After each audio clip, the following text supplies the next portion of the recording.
This program features live coverage of an African safari and may include animal kills and carcasses. Viewer discretion is advised. Jumbo, Jumbo, and a very good morning from the Mara Triangle in Kenya. And we are starting our drive this morning with the eastern horizon. It's still a bit dark where we are. I'm not sure where all the animals could be hiding, but at least as the sun is trying to push up there, we've got some good light to see the beautiful part of this world. And every time I come from the camp and have this kind of view, it just lifts my spirit up. And my friend Bungay was saying maybe later on this could be a good omen for us to see lots of cats this morning. What a lovely start. And my name is David, and with me on camera today is Bungay. Bungay, bonjour monsieur, ça va? And remember, this is a very interactive safari that we do. Should you have any questions or any comments, please keep talking to us using hashtag SafariLive, or you can talk to us on the YouTube chat stream. Now, I have big plans today, and my number one plan is to look for lions. Yesterday, we had lots of lions all over. And my plan is to go out and look for the same lions. And we had two different prides of lions which wanted to hunt, but none of them was successful. And my thinking is maybe they were very successful last night. And if they were, this would be very good for us this morning. Well, it feels a bit chilly this morning for me. We are talking of 18 degrees Celsius and 65 degrees Fahrenheit here in the Mara Triangle. But I'm sure it's going to warm up very quickly. Now, part of the clouds that I see on the eastern horizon are signs of some rain, maybe later tonight, which will be very good. Our short trains started a week ago and suddenly just stopped. Not sure exactly what transpired, but that is the weather for you on or here in Africa. Has been quite erratic the last couple of years. You can see all the beautiful colors on the eastern horizon. Any color there would make your day good. I'm sure each one of us will have a color that we would like, be it peach, be it black, be it a yellow, be it an orange. And Kenya being on the equator, we have like 12 hours. So vaguely we can always estimate the sunrise and the sunset, the times, which sometimes may vary this way by only 5-6 minutes, which is a huge difference in terms of sunrise and sunset to South Africa. Very good. I was talking or saying my plans today is to look for lions, but I think there's someone who could have been a little bit luckier than me this morning in South Africa. Good morning, good morning. Welcome to South Africa, where it is a very chilly morning indeed. And we do have a male lion here. My name is Lauren, and please do interact with us. Send in your questions using that hashtag SafariLive on Twitter or on the YouTube chat stream. So this male over here we did actually see last night with two other males. However, he appears to be alone this morning as far as we can see, and he looks very, very full and sleepy. Look at those eyes. I feel you, boy. I feel the exact same. So this male is obviously a young male, looking by his lack of mane development, and he is from the Talamate Pride. So most likely he has been ousted there and he has been wandering around alone. We did come across two Mangani males, which we did spot yesterday also, but this morning he does appear alone. Now, the most interesting thing is that there is a dead wildebeest not too far away from here that we can definitely close enough that we can smell it, but it's not being touched. So this young male is obviously very full and he has the wildebeest in his sight, but he's not making any attempt to eat the dead animal, and neither is any other animals at the moment. So instead, he's resting and digesting. Look at that, just having a little snooze. I wonder where the other two are. I wonder if we will catch up with them this morning. Yes, the tummy is so full. You can see it from here. And when we spotted them last night, the tummy was also very full. So I'm not sure if he would have fed during the night or not. Maybe a small amount, but he's consistently full from what I have seen of him over the past little while. So hopefully this lion won't just sleep the whole time and will get up and possibly locate the other males. So while we stay here, let's go across to Jamie with a beautiful sunrise. It is really, really beautiful this morning. After 2 days of cloud and light drizzle, everything's been cleared out of the air. There's no dust. Listen.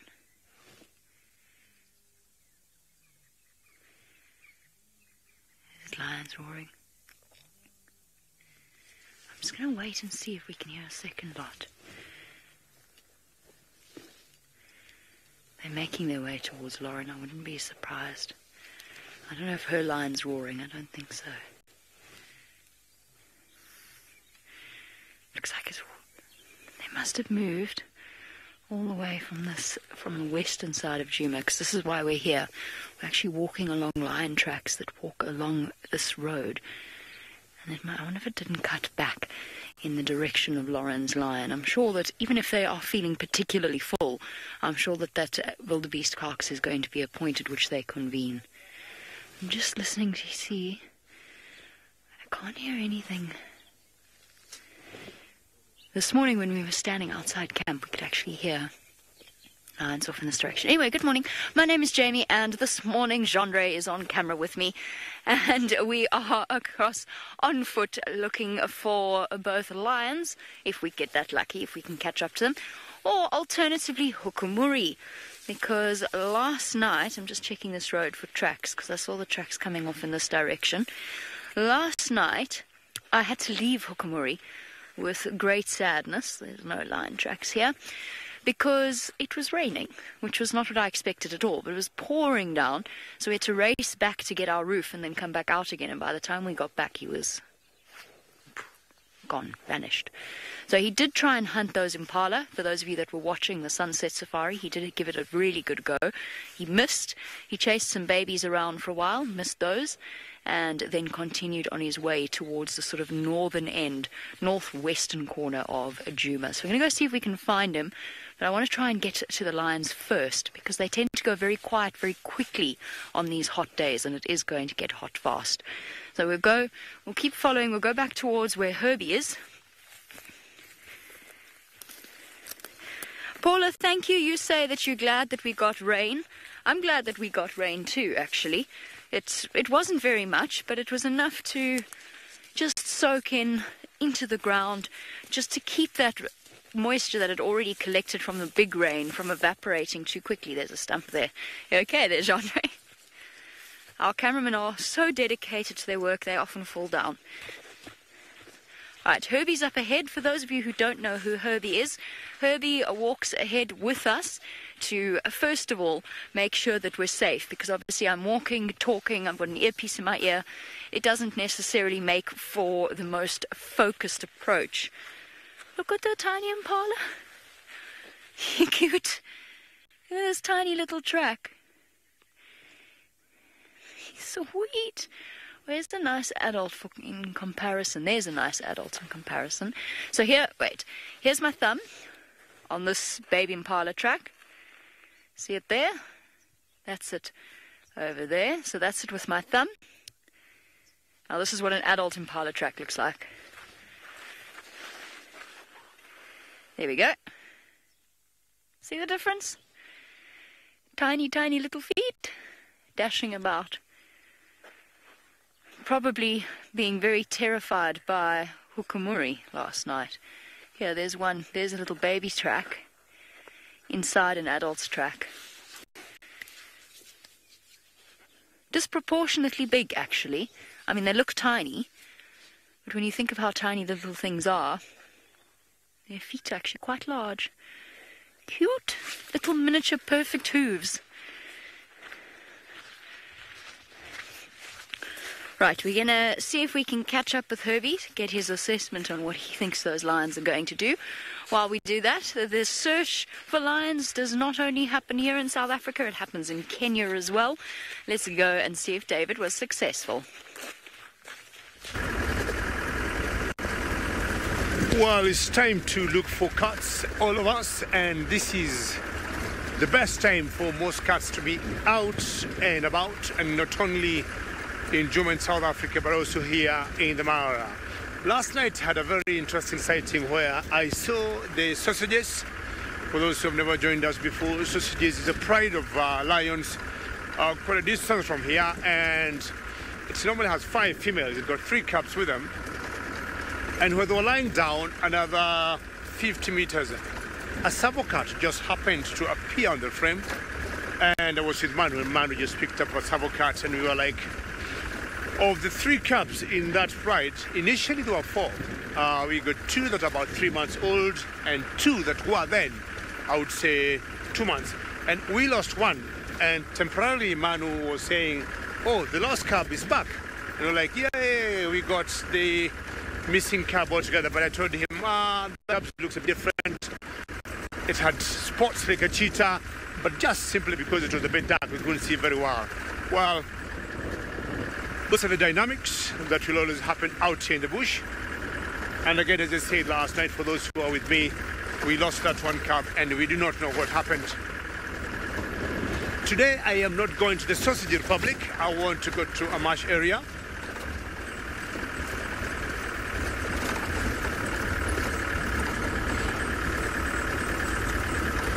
Lee, very good question. Does the rain smell wonderful here? Now, a week ago, we thought we had the onset of the short rains in Kenya, and everything changed. The smell of everything was different. The dust was gone, and there are certain flowers that will always shoot when the rains come, and the air just smells good. And what happens when we are not presenting or we are not live, we'll always switch off the car, and we just get all the fresh smells from the flowers. There's a particular flower here called jasmine, and jasmine will basically be looking white, and somehow when it rains, that moisture tends to stimulate the stamina of that flower, and a lot of good smell comes out in the air. And Amy, the final control, says that's her favorite flower, so hopefully we shall be seeing a bit of jasmine today, only that we cannot stand the smell of jasmine out in the air, but jasmine smells very good. So Lee, when it rains, it smells so fresh out here, and we don't have as much dust. You can see our cars are open, left, right, the front, so you'd imagine when it's dry we have lots of dust coming to us. But when the rains come, and especially the short rains, subdues the dust and all the flowers start shooting up. There's a particular flower that you call the tissue flower, very short, but white or pink. They'll always pop up on the ground. And when you have the camera just spinning on the ground, it looks so colorful and so beautiful. So they're thinking of going to the marsh area, and marsh is one area that's always wet, as the name suggests, and chances are you'll never miss something there. And something there, I'm talking about prey. You could get some antelopes either having a drink or elephants eating. And should you get antelopes having a drink there, and the predators will always be tagging along with them. Not very far, the lions will stay. So I'm going to take a left here and go towards the marsh area. And Bungay is saying we must get lions today. David, this morning, at least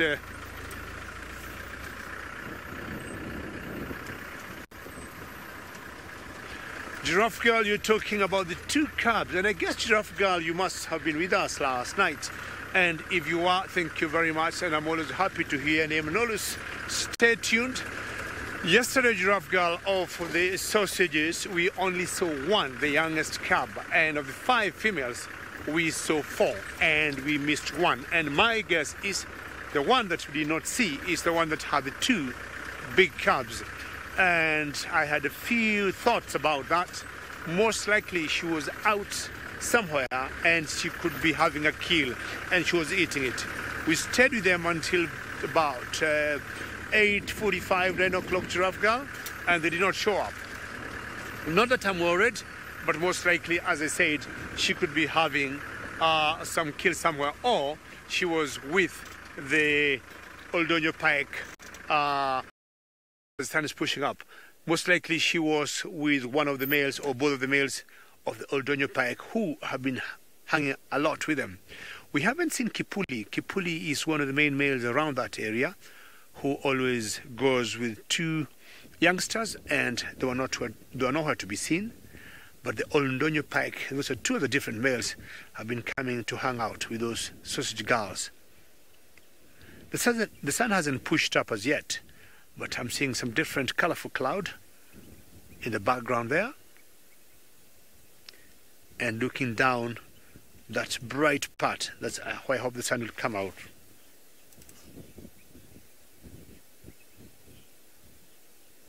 Minamu, how are you? Good to hear your name.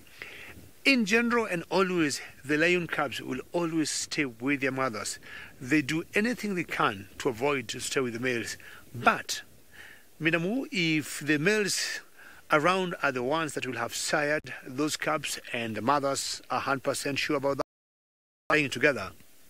But if the females know the males around are not the ones that might have sired those cubs, they'll always tend to stay away from them. The other day we saw Limpy. Limpy is one of the females in the sausages, had one of the males from the old Ndonyo Pike coalition coming so close to her cub, and I'm not sure she was very happy. So what she did, she just leaped towards that male and almost bit it, and the male was not happy and the male fought back. And my feeling is, we were with Bungei, we were not very sure about that, but how we translated that was, chances were that male was not the father of that cub. And male lions have been known once in a while, when they want to take over a particular territory, any cubs they have not sired Minamu, they'll want to kill them.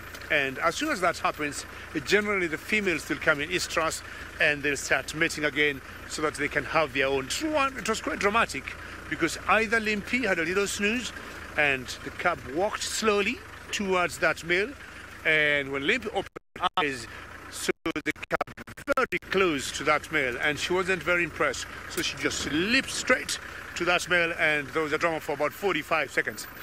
And what that male did shortly after, he roared, and I think he was trying to tell, Limpy or Kipuli, wherever Kipuli was, while things could be changing. And Kipuli to me is a little bit older than that male, and I'm not surprised maybe if his reign of the Sausage Republic could be coming to an end. Alrighty, lions, you need to come out, or Savo cats. I've been seeing lots of Savo cats lately. I do not know why you have seen lots of cats lately, and I'm thinking, with the migration gone, with all the wildebeest gone, the grass now is much clearer, and maybe the Savo cats can be able to see and make their way through the grass and get themselves some food. And as I keep looking for either lions or Savo cats, we'll take you to Jamie, who I think have spotted something small. I've found something smaller. I'm watching it move east at a very slow pace, and it is making me very restless indeed, because I can hear alarm calls across on quarantine clearings, which is where we've just come from. So in fact, if we just sat still on a termite mound and watched the sunrise, we would have had the lions walk right past us.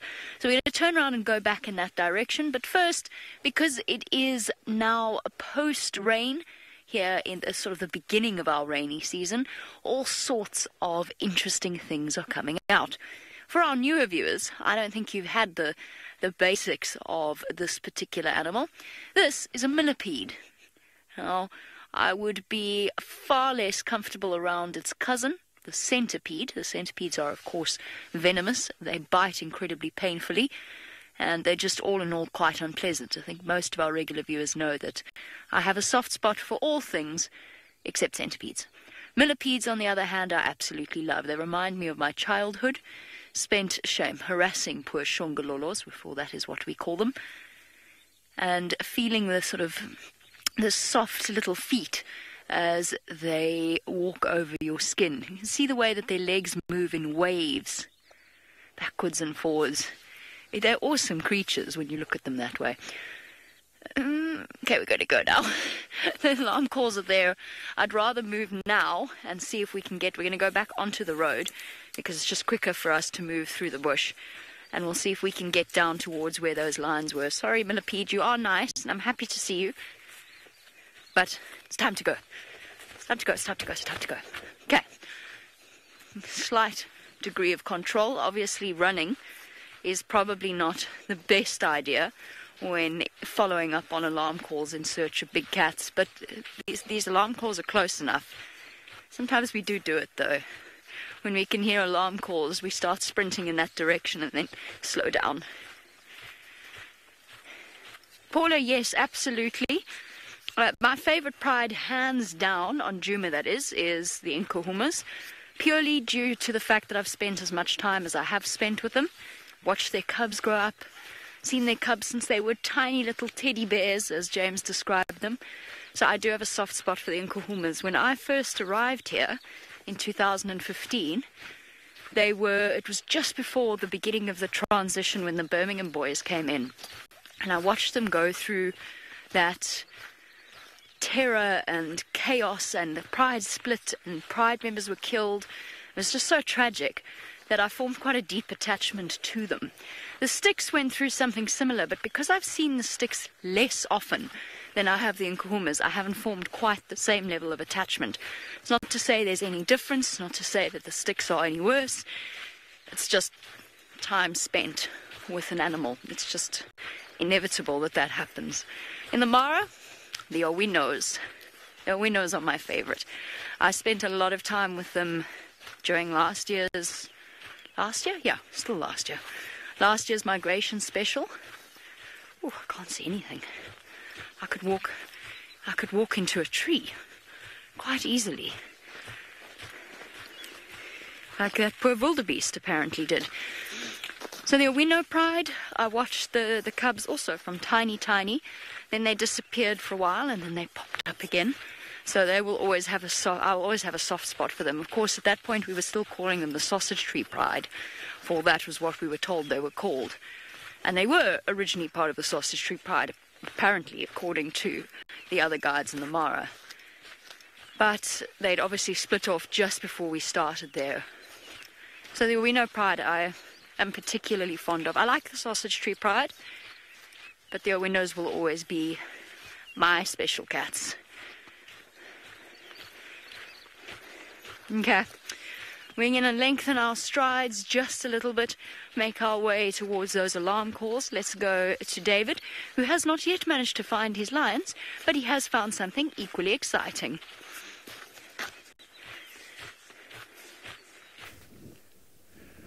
Hopefully you're going to catch up with those lions, and I just got interrupted with my plans for looking for lions by this herd of elephants here, which could be trying to get some grass in those thickets of the orange-leafed croton.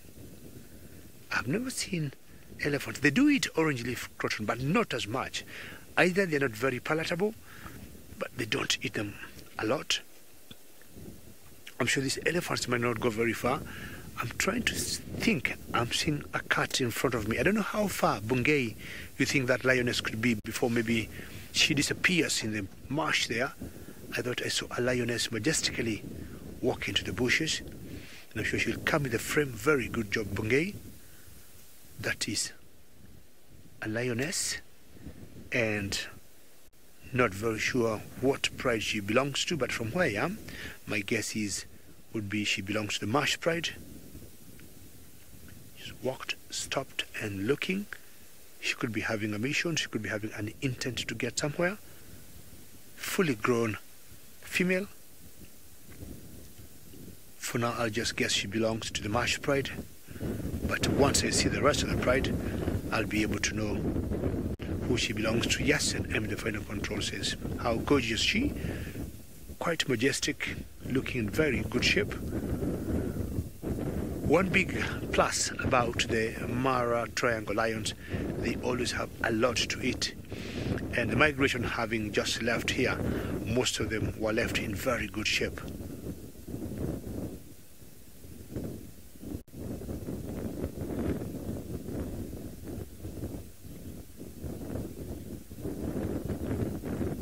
Brenners, you'd like to know what would happen should a lioness be kicked out of the pride. Would she join another group or not? But what happens here is, in general, the females stay in the pride, and very rare, or it's very seldom to hear a lioness have been kicked out of the pride. They're so social, they bond very well, and I think they got away how they sort out their differences, unlike the males. So generally, females will always stay in the pride, and they rarely come out of the pride. Unless they meet another pride and they fight, it's very unusual even to see a single lioness. Either she has left the bigger group behind, or she's going to join them and she was away last night, maybe hunting or feeding. But in general, lions are very social. So chances are she will remain in her pride, and it's very difficult. It could be possible, I'm not 100% sure, that she would leave her pride and join another one, because you get lions baying, sisters, first cousins, aunties, all living together. It's always the males that are always thrown out. Bungei, what do you think of that sunrise there? Is it too harsh?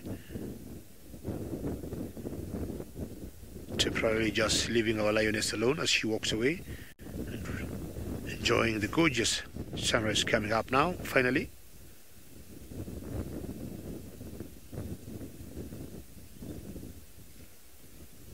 And how beautiful is that?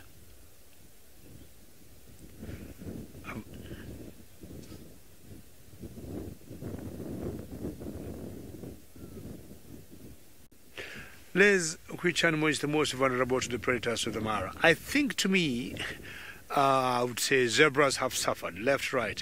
Zebras suffer on the hands of hyenas and lions. So zebras suffer a lot, because if you look, out of 10 kills the hyenas will make, I'll always find them with a zebra. If you look at lions, out of 10 kills they'll make, it will be the zebra. That's when the migration is gone. But when the migration is around, I would say the most vulnerable animal here will be the wildebeest. They tend to bring wildebeest down every other day. All right, our lioness has moved in the thickets. We'll see if they're going to catch up with it much later, or find out where the rest of the pride would be. Okay. She's still walking, and she's going a different direction. She just stopped somewhere right there. Okay, let's see if we can pan the camera that side. We'll see the rest. You think it's too far? Okay, let's keep moving. But either where she came from, she left the other pride there, or the direction she's going, she might be going to join the rest of the pride. Bogain, do you agree with me? Okay.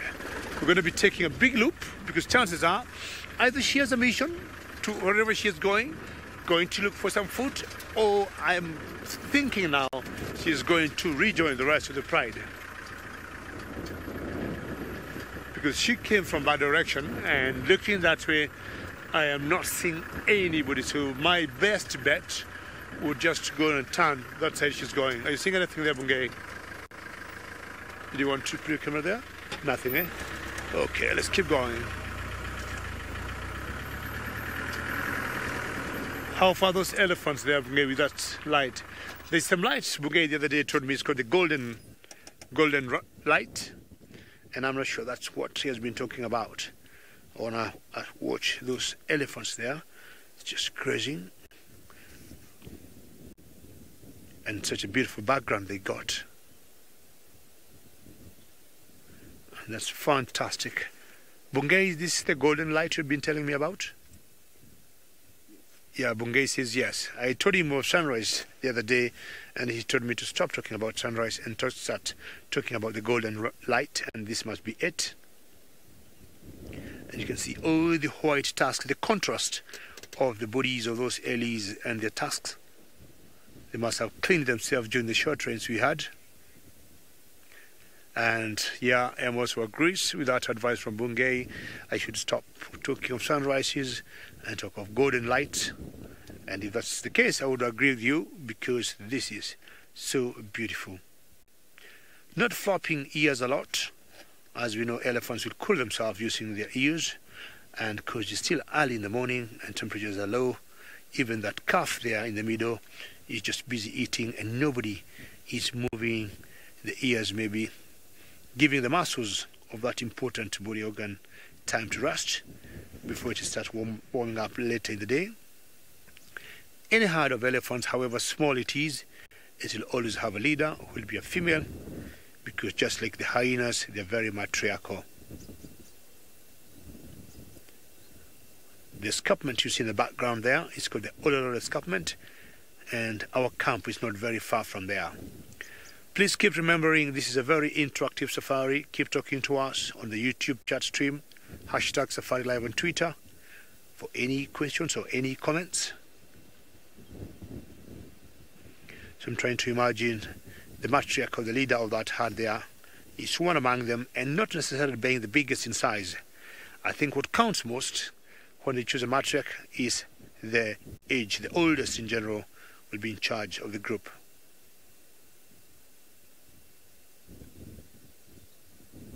One of them looks a little bit dark, either was in the swamp earlier yesterday or last night, and have a different color from the rest.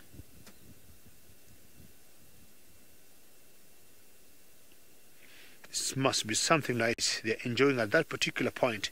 They're not eating. Elephants sometimes will eat as they move, but when they stay stationary, there must be something very nutritious at that particular point. Because everybody looks busy, and they're like, what, 10 meters square, all of them? The grass there must be very good.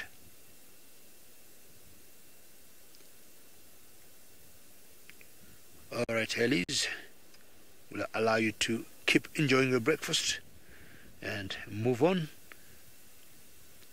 Most likely see more Ellies ahead, and that's pretty good golden light. Shall we, Bungay? Okay.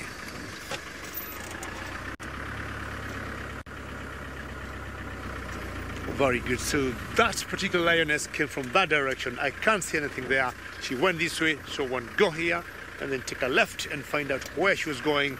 But I think Lauren is following a small antelope.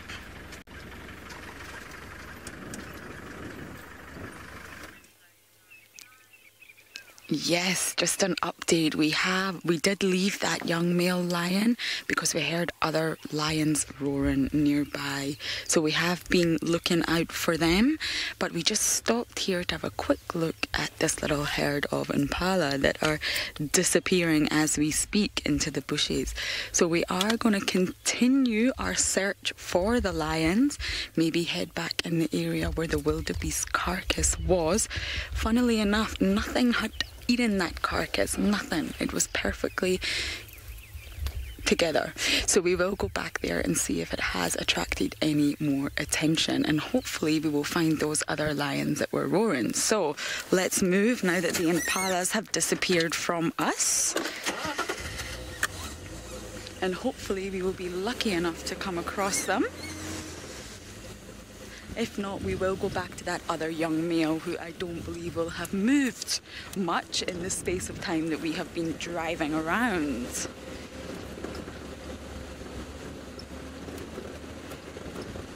It's chilly.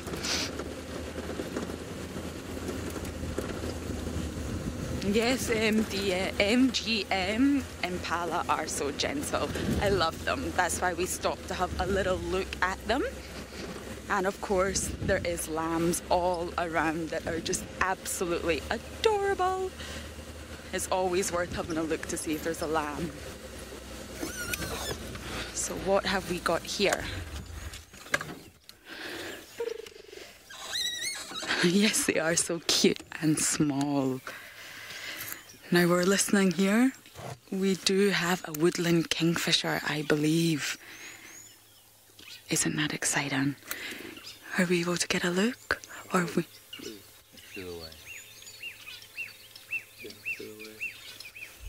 It flew away. Can you hear all the bird calls around us though?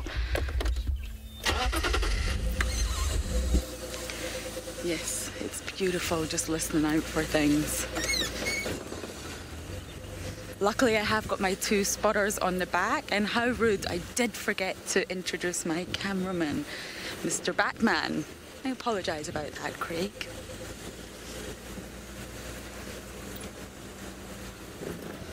So we're continuing on our search. Everybody's saying good morning to you, Craig. Good morning, Craig. He's so quiet, I forgot to introduce him. My bad. Okay, lions, where are you?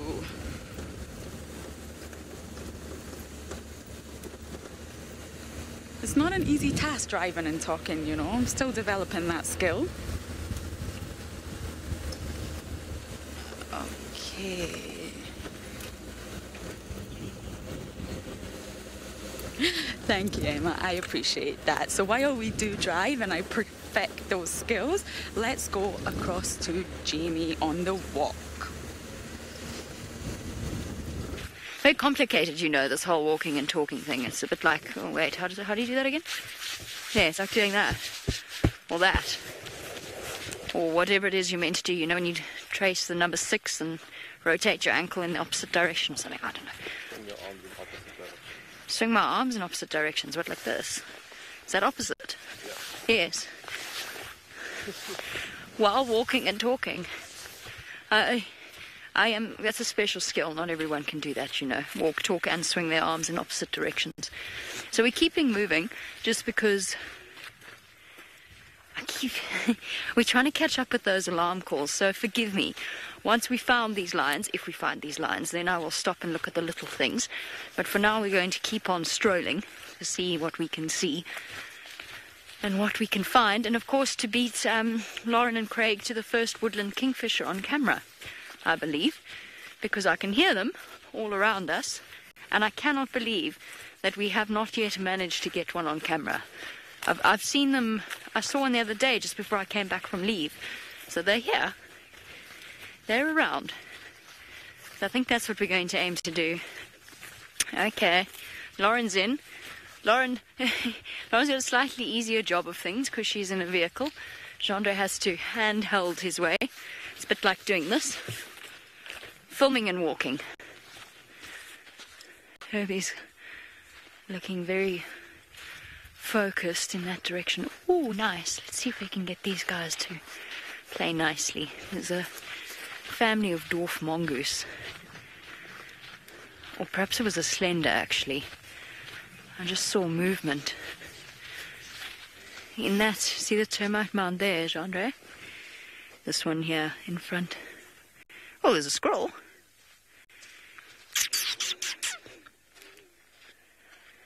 The quarantine dwarf mongoose are quite nice. They're quite relaxed. And they should be out around about this time. No? No little heads? Nothing. How disappointing. Maybe it was an early riser who just thought, oh, might as well go back to bed if no one else is up. I know that feeling.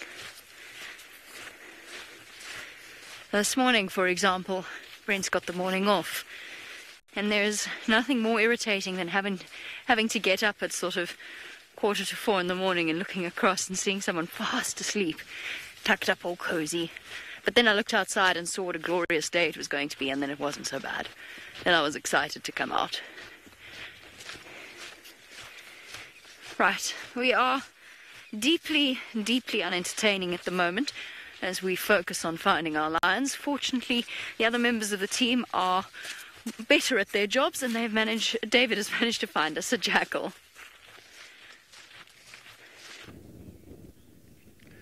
Very good. I'm sure it will not be long before things turn out in Juma and get lots of cats as usual. Now, we got some black-backed jackals here. And I would imagine they should be out and about now looking for chicks or eggs on the ground, but either it's chilly for her, and that's why she's just staying there, not moving a lot. But notice she keeps turning her head and her ears just to pick any sound or any call of some dangerous animal, because the lioness we saw earlier is not very far from where we are. But these jackals have been known always to browse on the ground on short grass like this to feed themselves. And there are two of them, and you see the other one there. So my guess is this should be a pair, a male and a female.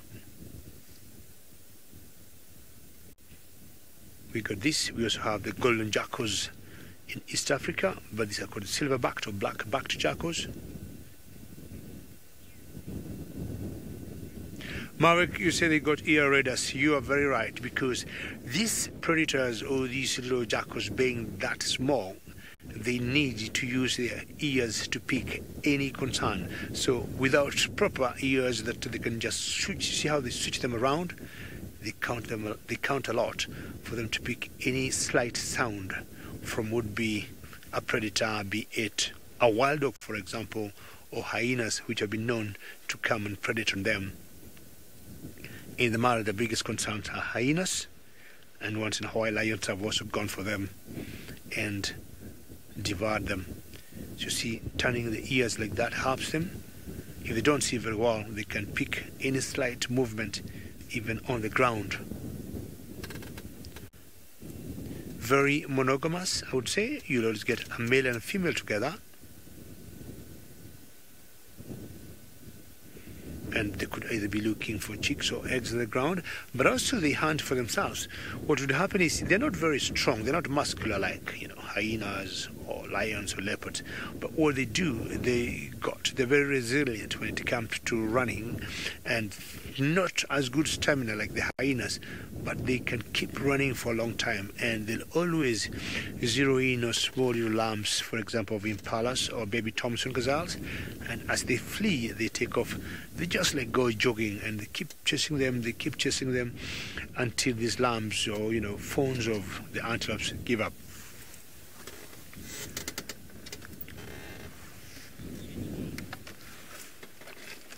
Second child, that's a very good question. Could a jackal eat an ostrich egg? Well, I would say so, but just to let you know, those eggs are very hard. The shells are pretty hard. The eggs they would eat would be eggs of, for example, lapwings or, say, small little birds on the ground that will nest on the ground. But I would doubt they would manage. Ostrich eggs, number one, they are huge. The shells are quite hard. They need maybe to work very hard to break them. The lioness is still there that we saw earlier. Thank you, Bungay. Excuse me. And she just went and laid on a termite mound, and that gives her some nice vantage point. And most likely what she'll be doing is to scan around, see if she can see anything. And at the very top of that hill there, that's where our camp is. That's the Ololo escarpment. What beautiful light we got.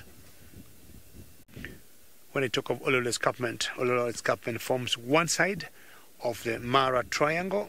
We've got three boundaries like a triangle, and the other side, that's the topi. Very good. That's the topi the lioness is looking for. You're doing very well, Bungay, this morning. So you can see they are facing each other. So the lioness is looking at the topi, and the topi is looking at the lioness. And I can tell you, as long as that lioness will remain there, that topi will not move. Sometimes the antelopes or the prey will try to show they would be predator. I can see you. Don't bring any jokes. Don't do any nonsense to come for me because I can see you. And unfortunately, this topi may not eat or do anything else because she needs to remain there. See how she is behaving? She wants to remain focused to the lioness, because should that lioness decide to sneak or stalk, she needs to see. And also, apparently, both of them are on elevated ground because the topi also is on a termite mound.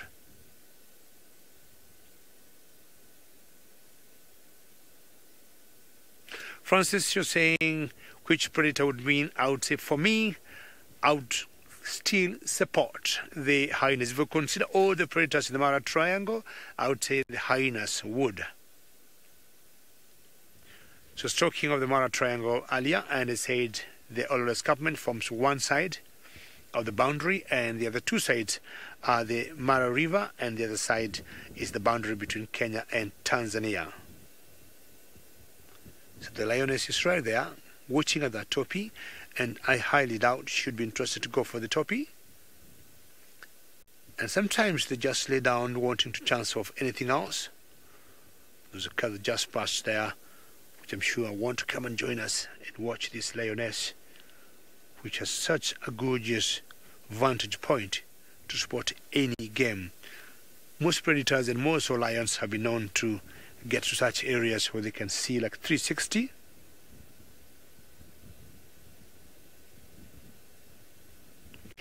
Zach, are lions considered predators of jackals? Not really, but I'll tell you, Zach, lions will hunt anything. If things are thick and thin and they have not much to eat, lions, because of what you call predator competition, I have seen some, just eating a golden jackal. Not the favorite food on the menu, but when they don't have much of a choice because of them being very high on the hierarchy, on the pecking order of the predators here, lions will go for anything. So I'll not be surprised that should a jackal just come so close, sometimes out of frustration, they'll go for them. But more often than not, they don't do that. We'll always see when lions make kills and they have eaten enough, the jackals will just slowly come close to the kill, or vultures or hyenas, and lions get concerned by the vultures, or they chase them, or they chase the hyenas, but they're never bothered by the jackals. But again, as I said, lions would bring anybody down depending on the situation. Very colorful female there, and I'm now convinced she belongs to the Marsh Pride. From where I am, she's a member of the Marsh Pride.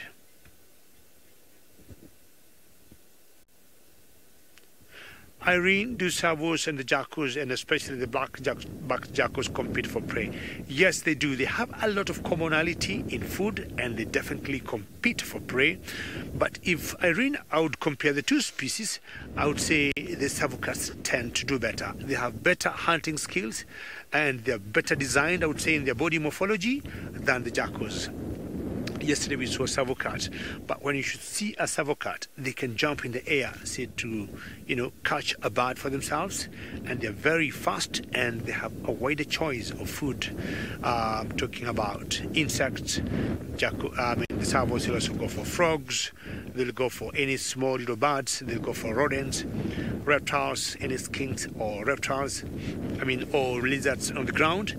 But jackals sometimes tend to limit themselves on small little birds or chicks or eggs, or when they would hunt lambs of small antelopes. So yeah, they do compete for prey, but I think if I would compare the two, I would say the winners in general are the savocats. They are more adapted to winning formulas. Excellent. And talking of predators eating, I think Lauren got a lion feasting on something.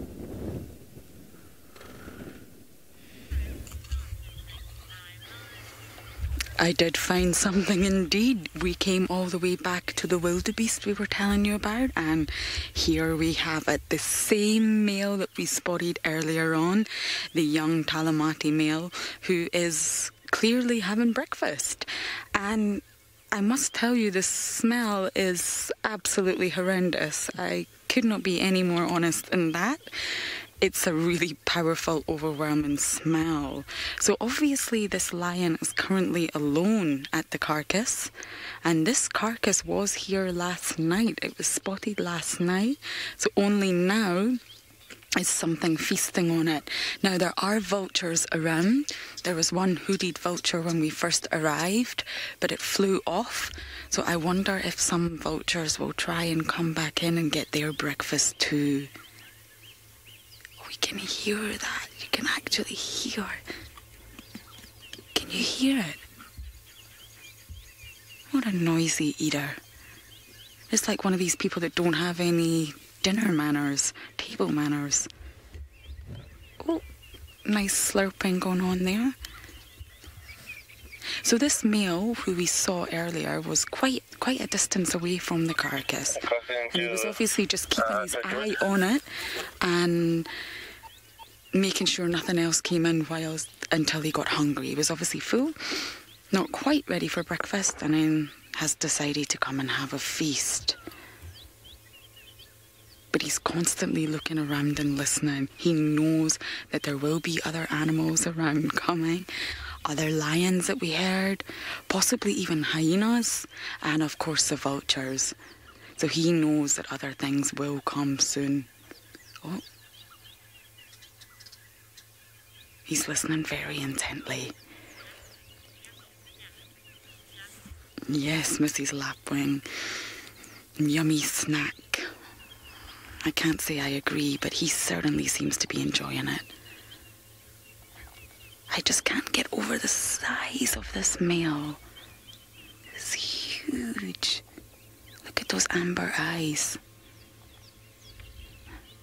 I do wonder what happened to this wildebeest and why it's only taken till this morning until things started feeding on it. Yeah, this boy is not settled. He's hungry, but he's not settled.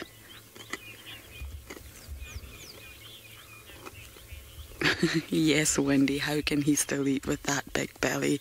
Well, he's obviously not entirely full. He's obviously ready for more. It's like people at Christmas, you know, you're full after dinner, but somehow there's always room for dessert. It's like you save a little bit space. It's exactly what's going on here, I imagine. So we were watching him last night, and they looked almost exactly as full as he does right now. And yet he's still managing to eat. He's listening. We're also listening. He knows that this might not remain his carcass for long. Sometimes it's even been known that hyenas, if there's more than one of them, can come in and actually steal from a lion. 4. There's normally a ratio of 4 to 1 when taking on a lion. And that's obviously just an approximate depending on the situation. But around 4 hyenas can actually steal a whole carcass from a lion.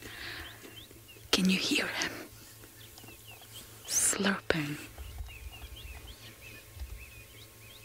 It's quite a gruesome sighting. Not for the sensitive viewers. Yes, everyone can hear that tongue. He's been very, very, very cautious.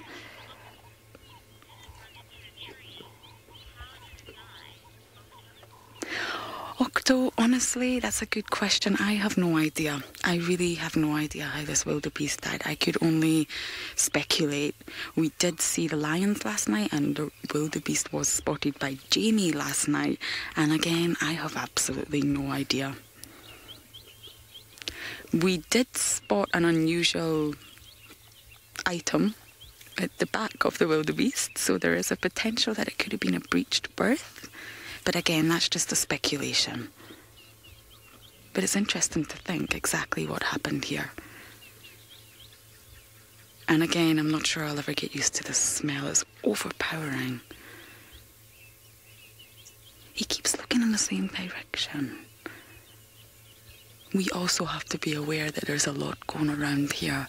The vulture hasn't came back just yet, but it very well could do soon.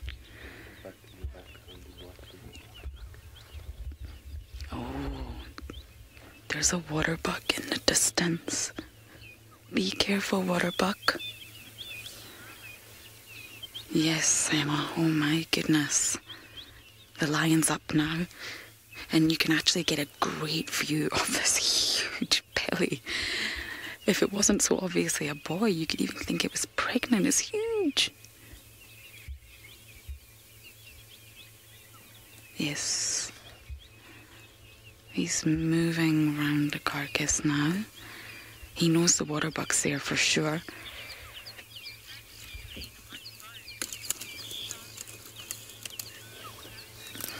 Jessica, not necessarily sharpen his teeth. He obviously has very sharp teeth already. You can see here he's trying to reposition the wildebeest.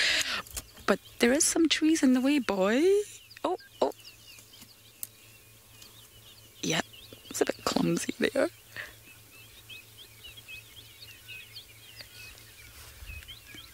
So he's maybe trying to just move the wildebeest into the shade. Listen to that.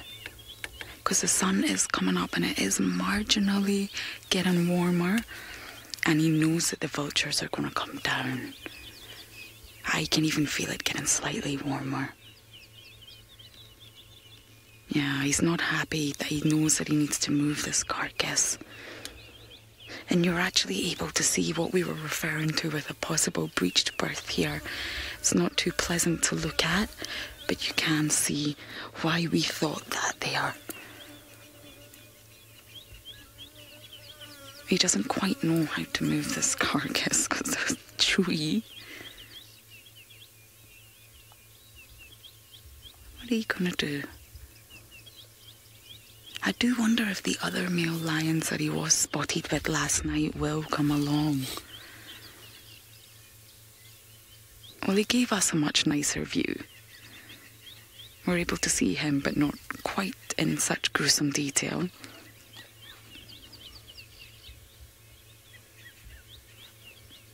Looks like butter wouldn't melt there. He probably isn't starving. But he knows if he doesn't have a feed on this, he might lose the carcass. That is a potential. He keeps having a look at that water buck, who seems to be standing remarkably still there. I definitely wouldn't if I was a water buck and there was a male lion in sight. I would skip off jauntily and hide amongst the trees. Oh. Even the lion's inspecting what's happened down here. Yes, Emma would skip away as well. We both would skip off into the forest.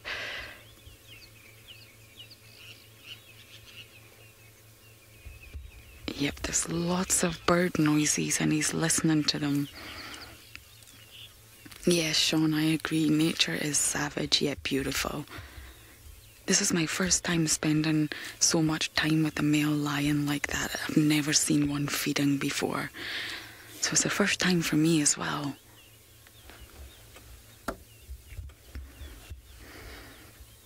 He seems intent on trying to... Oh, look at the strength in that.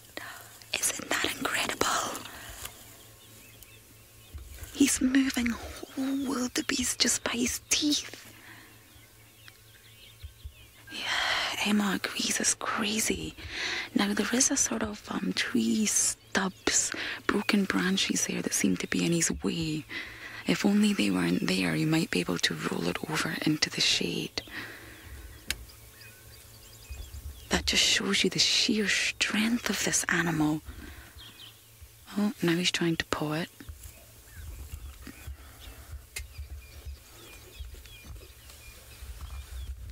Now he's walked off. Wow. He's just standing behind us right now. So we're just going to move a little bit out of his way.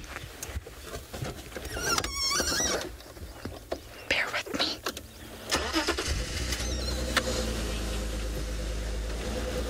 So while we're just getting into position, we're going to send you over to David, who also has lions.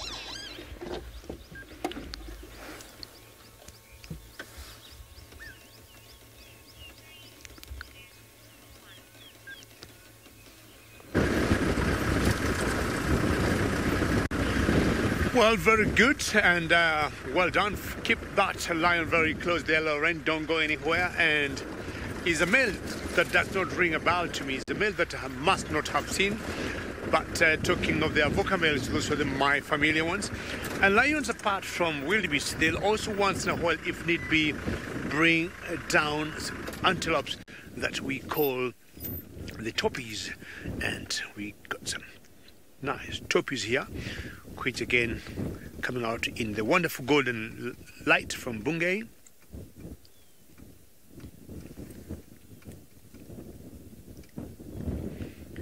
And of all the antelopes, I would say in Africa, this is my favorite one, just because of his or their correlation. Oops, such a big boy, and why are you on the run? Catch up with the rest, must be. One runs, and triggers the others to run, as much as sometimes not because of any danger. That's exactly how the wildebeest will behave. Oops.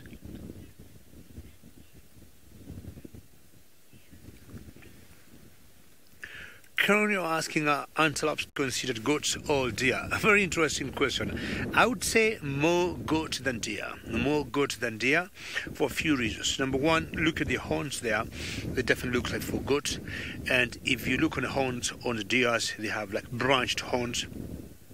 And the deers, once they lose their horns, that's it.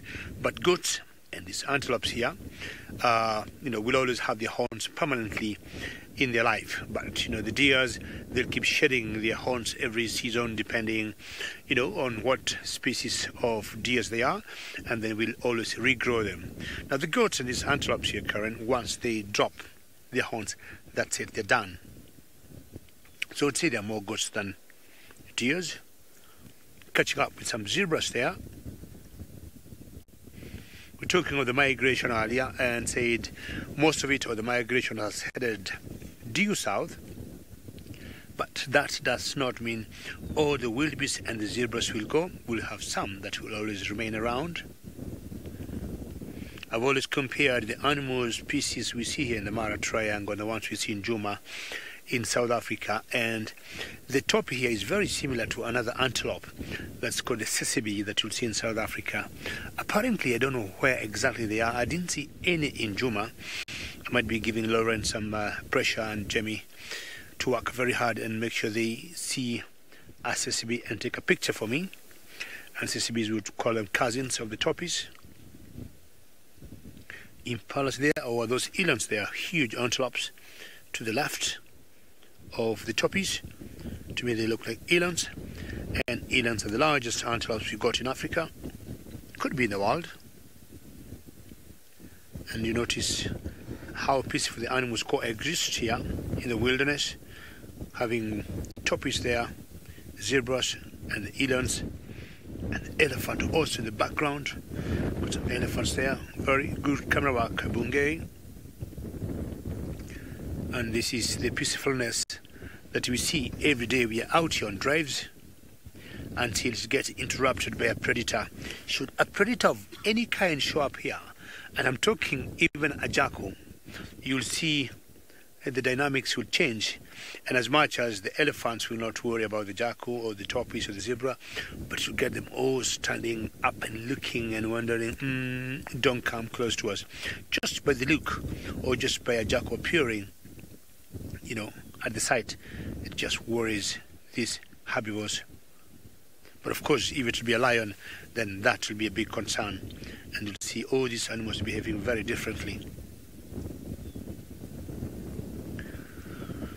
Alright, let's move on, Bungay, and see if we could see more lions. We only saw that one female and wondered where the rest of the marsh pride would be.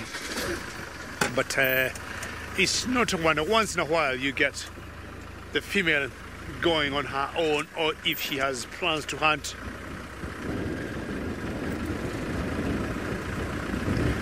Alan Sir, you asked whether I can mock a topi. I'll be able to try that at one point, and we'll let you know. Stay tuned up, and we'll let you know whether I would be able to do that at a particular point.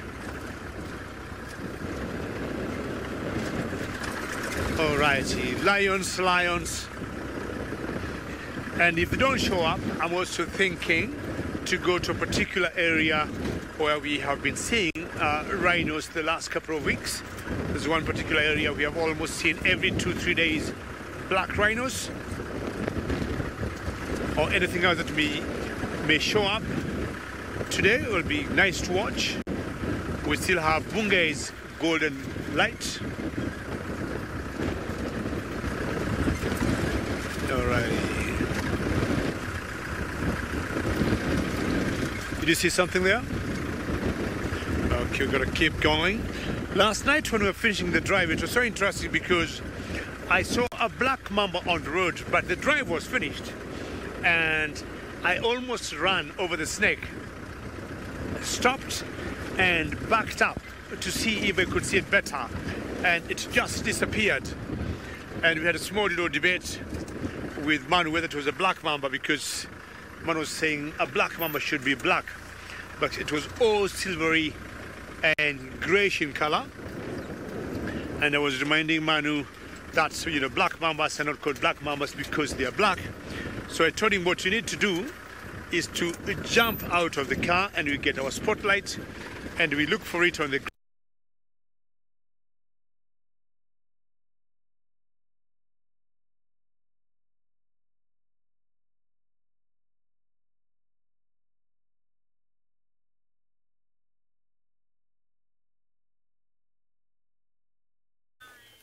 So we have repositioned a little bit here, but the situation remains the same. However, our boy here has stopped feeding. He's obviously just not hungry enough. Everybody can see that full belly. So we obviously had a little nibble, had a little bite, but he's not staying far from the carcass at all. Oh, there we go. It's time to rest and digest.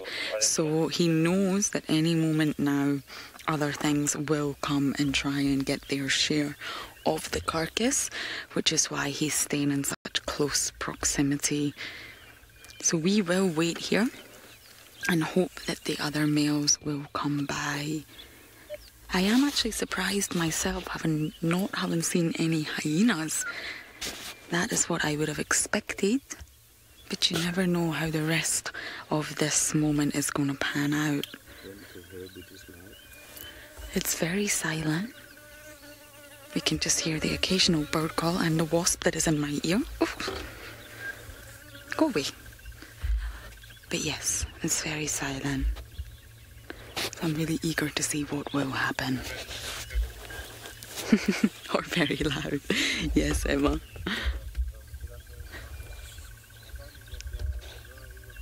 It's just a strange moment looking at these two animals here.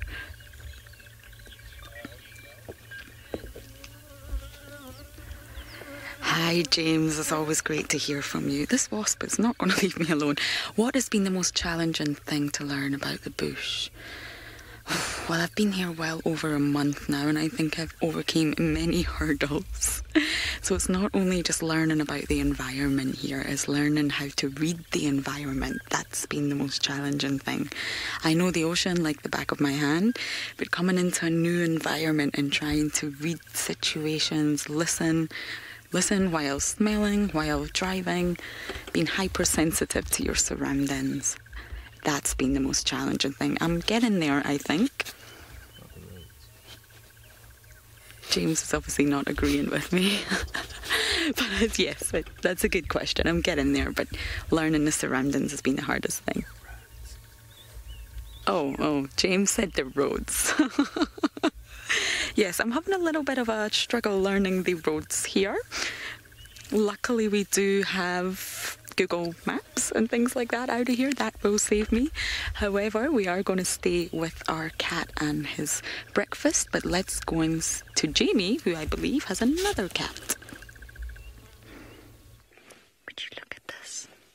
Thanks to Herbie's brilliant tracking work and the alarm calls of the impala, we've got some leopard on foot. We're pretty certain it's Osana. But it's really very, very difficult to tell, so you will have to let me know, because you can see through the eyes of the camera which leopard you think it is. I'm pretty certain it's Osana, just judging by how relaxed he is. We think that he was hunting in here, and I suspect Herbie's right. I think he's got a kill somewhere around here. This is his absolute favourite spot. Okay, very quickly what we're going to do is bring on board a wider audience. It'll just be for a short time, so that we don't disturb him if he does have a kill here. All we're going to do is try and get a vehicle in.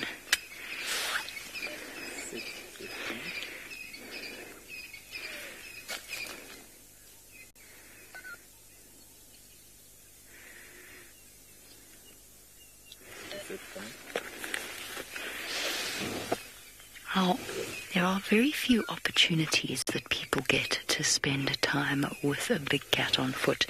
Lions perhaps every now and again, but a leopard, it is incredibly rare to have that opportunity. And just look at this. We're standing around about between about 30 meters or so away from a leopard. I'm just listening to elephants. Now, my name is Jamie. Look at this. This leopard's looking around. This is 100% live from the Greater Kruger National Park here in South Africa, which means that you can send through your questions on the comments section below. And we're just calling in a vehicle. So one of the things that we aim to do when we're on foot with leopards here, and we're very lucky to work in a place where the leopards are quite relaxed and quite accustomed to people on foot. Obviously, it's something that we don't push at all. But they are comfortable. You can see the leopard's not even looking at us.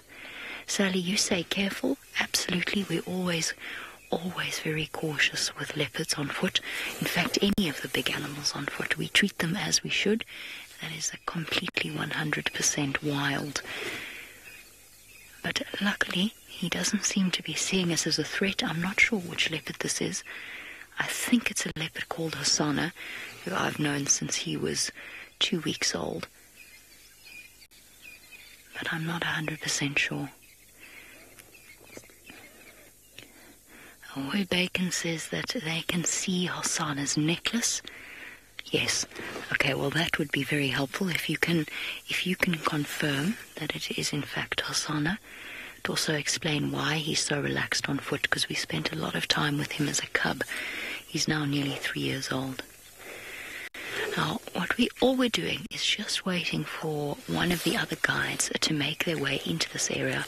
All we're going to do is guide them in, and then we're going to move away. Now, the leopard's starting to watch us now. It's entirely possible that you could overstay your welcome with a leopard on foot.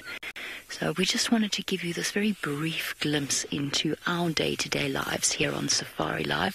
If you want to continue with the safari, you can Google SafariLive. It's still on for another hour and a half, I think.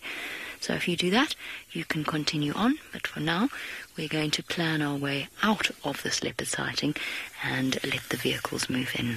Thank you for joining us, everyone. Hope you enjoyed it.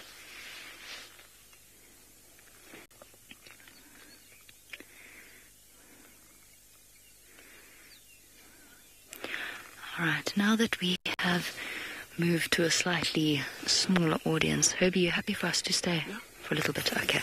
Cool, it's fine, Ems. I just wanted to make sure that Herbie was comfortable. Look, so far he's perfectly relaxed with us, so we can stay with him for a little bit longer. He's not even looking at us. Oh, no, he is. Hello, boy. You know how long it's been since I've seen Hosanna properly on foot? The last time I walked Hosanna was in May 2017. I mean, properly. When he's around about next to the vehicles, it doesn't quite count. But yeah, the last time was 2017, and it was, James and I actually had a discussion about it because I walked him after the vehicles had left him, and we discussed whether or not that was appropriate on a live bushwalk. And I said it was just for me, because I knew that he was going to grow up, and I knew I was going away to Kenya, and I wasn't sure if he was still going to be here when I got back. Oh, this is so special.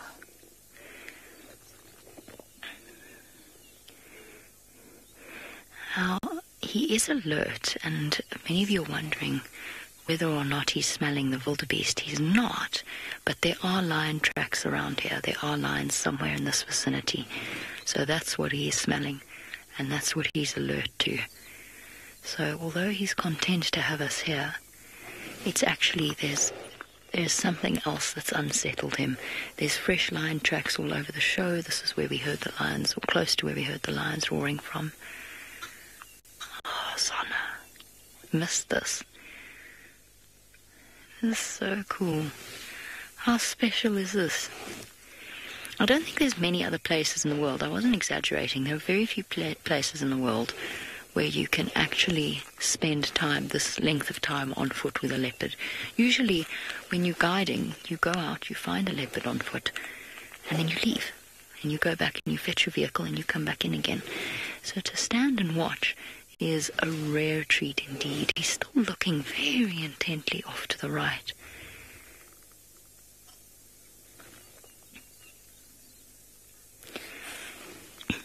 A Calcix Hosanna by far is the most relaxed. It's something that we thought he would grow out of, and certainly he's not as relaxed as he was.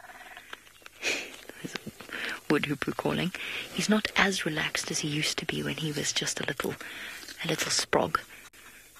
But he's still very, very comfortable with us. There's no other leopard that actually compares to how relaxed Hosanna is. Apparently Hukumuri's quite chilled with people around him on foot, and apparently Shidulu is as well. But with Tingana and... Actually, Tundi's okay. Tundi's actually all right. But obviously with Tundi's advanced age and slightly snarly tendency, we don't push her on foot. Where Hosanna has been phenomenally tolerant with us. I don't know if it's just simply because he knows us so well. We've spent time doing this from when he was a little cub. Oh, how cool.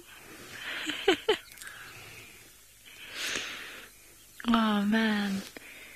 Just in case you needed confirmation that he was relaxed with us on foot, he just rolled over and showed us his belly. Perhaps, as James has often said, trust is not the right word, what these animals show us, but certainly confiding. I'm not sure how else you would describe it, but trusting. He knows we're not a threat. Sally, you want to know if he could be smelling Hukumuri?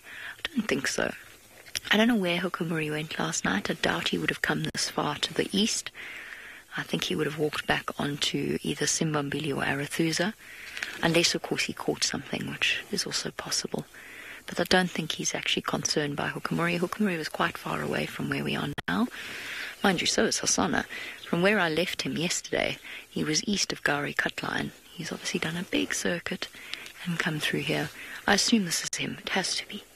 I mean, there's not many leopards that when you're on foot with them at a distance of about, 30 meters was a slight exaggeration. 40?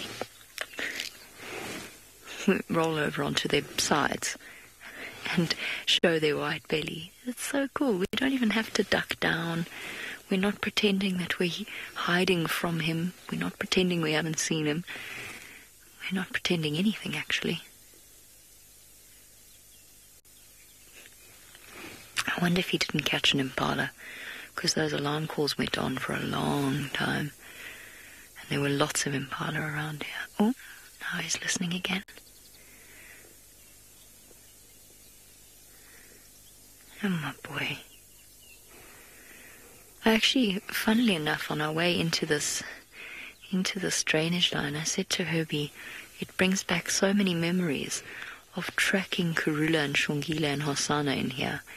There's a jackalberry about equidistant from as we are to him as from him to the tree. That jackalberry was where Karula used to walk. Every time she was around this area, she'd beeline straight for it. And we often found Shongila and Hosanna playing around in this drainage. So it's nice to sort of relive old haunts. And to do so with Hosanna in his company is even more special. Kalina, you say that you hope he keeps his cool cat demeanor. I hope he does too. I don't think he'll ever become a skittish leopard on foot. He might become more and more reticent to spend time in people's company, and he might have a slightly greater comfort distance between himself and people on foot. But he'll never be Tingana. Tingana, as soon as he sees someone on foot, goes straight into creep away mode. You okay there, boy? Is it okay for us to be here? He doesn't care. Okay. All right, we need to do some jabbering away on the radio so that we can call a vehicle in to enjoy this. So while we do that, let's go from one alert cat to another with Lauren.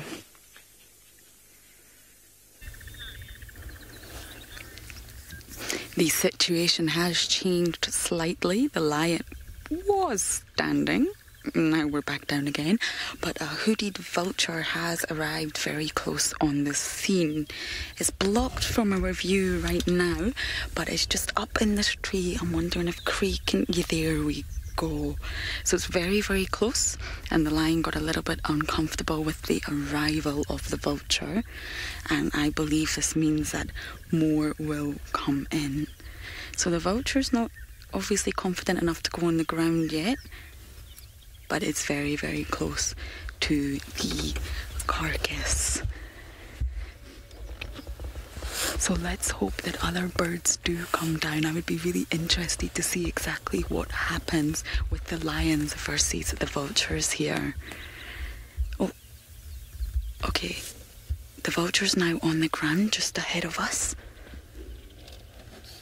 I wonder exactly how close he will come at this moment. Look at that. A hooded vulture. You can see how slowly he's walking. Yes, a very brave vulture, Emma, I agree. Look at the way it's walking. Now, vultures have very flat feet, and you can actually see that closely here. It's edging closer and closer. I wonder what's going to happen here. The lion is looking directly at it. But this is to be expected. I'm very sure this boy was just waiting for the birds to come down. I wonder if the vulture will be brave enough to reach the carcass. We have all three in front of us right now.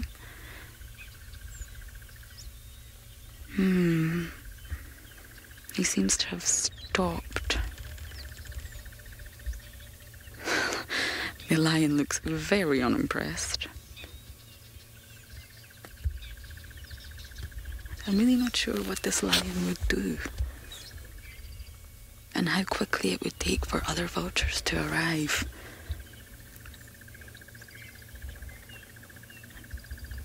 Come on, vulture. Your breakfast is waiting.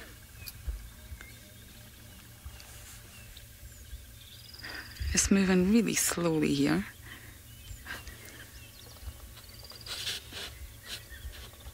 There is other birds up behind us, also having a look, I would imagine.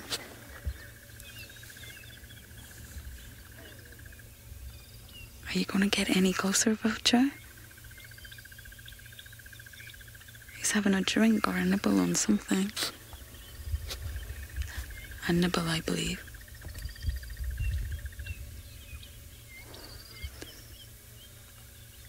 I love how full the lion is and how unimpressed it is, and he doesn't really want to have to move from his lovely new seat in the shade. He was trying his best to get the wildebeest carcass in to the shade, but it was clearly a failed effort. So he knows how this will go. He knows that there will be more arrivals to the scene. The vulture is still pecking away on something.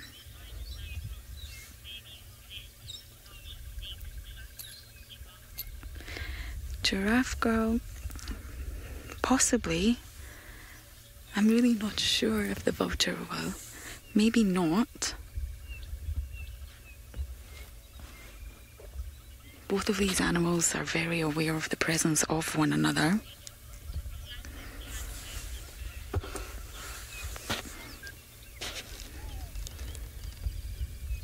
Yes, I don't know if this vulture is going to come closer. But vultures do have incredible eyesight, so they will spot this. But it's getting warmer and warmer. The sun is really up now. I've actually taken my jacket off myself. So there'll be less chance, I believe, of other animals arriving the hotter it gets. What is the vulture nibbling on? Oh, it's definitely got something. I'm just going to take out my binoculars and have a look here. Bear with me.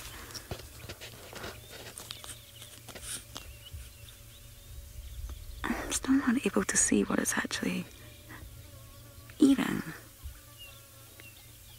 It's something in the soil.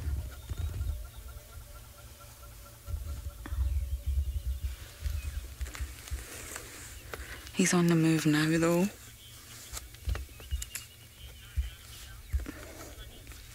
Connie, that's a good question. Is it normal for a lion to be alone?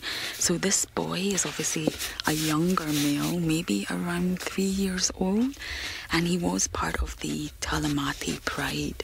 So most likely he has been ousted from there, and he seems to have joined up with some Mangani males. There's 3 of them, and they have all been sighted together. So he was sighted with 2 of the Mangani boys last night, but I'm not quite sure where they are now or where the 3rd one is. So these boys seem to be hanging out together a lot. Now they are all younger, but there is a potential that they might form a coalition together. There is the Avoca males in town, which are 3 larger and older males that seem to be seeking a pride here to take over the territory. So these boys might in fact actually stick together. They seem to like one another's company, but I'm just not sure where those 2 other boys are right now. They've been travelling very close together. So it is quite normal to see lone males.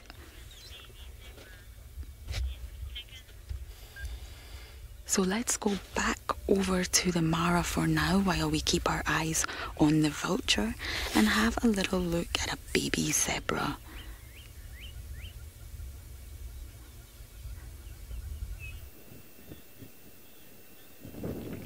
Well done there. And this zebra have taken my attention because they are looking at something that I cannot see myself. And initially, you look how they are focusing the eyes in a particular angle, in a particular direction. But I keep scanning to whatever would be they are looking at. And I'm only guessing they could be seeing a snake in the grass. But personally, I can't see anything. I've used my far lookers. I've used my binoculars, so nothing. Bungay has opened his eyes wide, has used the camera, and you see they're turning away from whatever it would be they were looking at. But there must be something there, definitely. Either a snake, I was talking about snakes earlier, but right around that spot there, near that dead stick, yeah, definitely you can see the zebra's running away now. I'm just going to investigate a little bit. And that's the spot I'm thinking they are looking at. I just want to move forward a bit. It's an area where we don't do off-roading and maybe find out what they're looking at. There's something in that grass there, which I guess could be a snake.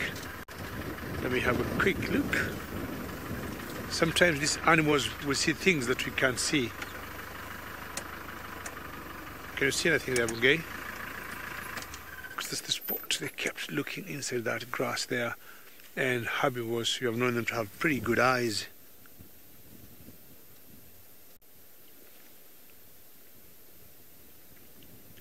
Well, whatever it is, it's not even moving, so let's assume it's some sort of snake. It must be hiding or just blending in very well with the grass. Anyway, let's have another look at these zebras.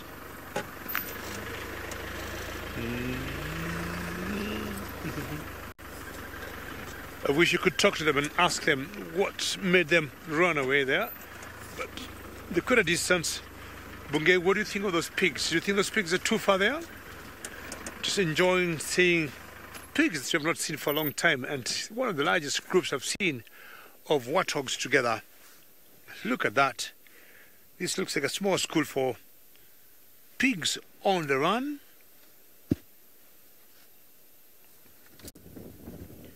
Not sure why they're running, but sometimes these animals just run for no apparent reason. So this is the area we call the marsh area. And the marsh area have lots of water coming from the underground. And we have always said water is life. and water-bearing life. It will support lots of vegetation, be it grass or bushes, and of course the herbivores will not miss to be around that area. To the right there you can see what you call waterbucks, and as the name suggests, waterbucks will always be very close to water. They drink lots of water, but also they'll use the water for safety should there be any concern for them to take off, say from predators. They'll always very quickly jump in the water because they're very good swimmers. Please remember, we like hearing from you. Should you have any questions or comments on the YouTube stream, or you can talk to us on Twitter using hashtag SafariLive. And I think we're still enjoying the golden light from Bungay. Bungay, when does the golden light stop? And very good to hear that everybody's enjoying to see the pigs here. And that's where Bungay is focusing his camera on, because the viewers think they are nice to see. Sometimes they call them the flowers of the Mara when you see a whole family there. You see the one on the left, as she is eating, she seems to be bending down. In fact, two of them are bending down, and not only, you know, all warthogs in general, when they eat, they'll tend to bend down either to reach the grass, but also that one makes them, or give them, a good leverage to be able to dig out any tubers or roots from the grass there. And by so doing also, they tend to disturb the soil, and should it rain, then the area becomes very fertile and more grass or more shoots will come up. So anything they would do would be advantageous to their environment or their habitat. Go down, dig, sometimes using their feet.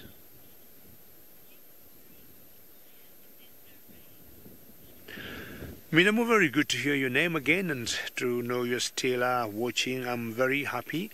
Yes, we worry about the fires when it doesn't rain a lot, Minamu.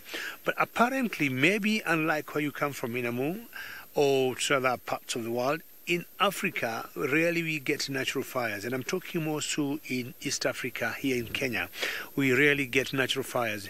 And should we get fires, most of them will be man-made, either accidentally or intentionally. But where we are, we rarely worry of, I would say, wildfires. We are always very lucky. The only thing, we keep hoping that the rains come pretty quick.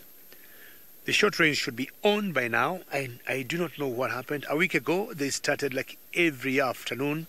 We had some nice showers, and then abruptly they just stopped. I'm trying to remember the last time we had some huge fire in this area. It was fire that came from Serengeti, and we think it was caused by people. It wasn't natural, and hopefully that doesn't happen again. It's not when you don't have rain that you want to get fire. All right, our piggies, good luck. We are moving on. So now I'm thinking of giraffes or rhinos in this particular area I am. Is one area we have seen rhinos once in a while, because they're very close to some particular thickets, which black rhinos love. This pig is a little closer than the ones we had before. I don't know what, Bunga, you think of that, because we got piggies here together with the impalas, and sometimes they always make a very good gel. Look at that. And the impalas, we call them, you know, eco-feeders. They'll either be feeding out on the grass, or they could be feeding on small little bushes. Well, I have always known Hosanna once in a while would like to bring a pig down like the one we see there.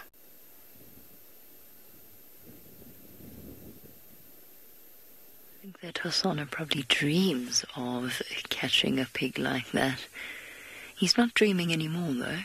He's doing some serious yawning. We've been with him, obviously, the entire time. None of the other safari vehicles want to bring their guests here, which is fantastic for us, because it means that we can just enjoy his company. Here we go. Oh, rolling over. Hello, my boy.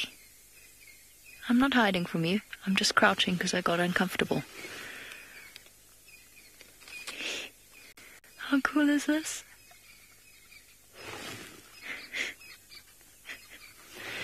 Mental. Absolutely mental. He's just having a casual bath, having a yawn, cleaning his feet, which of course immediately tells us that he is going to get up very shortly. So he's probably going to get up and wander off in the direction of those impala now that they've relaxed again. See if he can catch one. Change my mind, I don't think there is any food here. That's okay. Once he gets up and moves, then we'll probably leave him.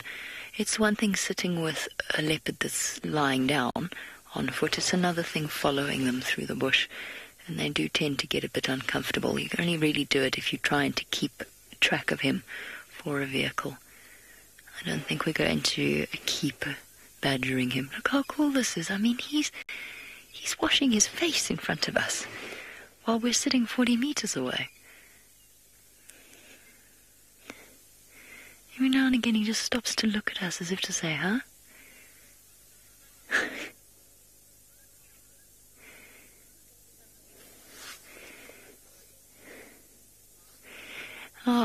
Mark, you want to know whether or not it's true that leopards are dangerous on foot because you don't know what they're thinking.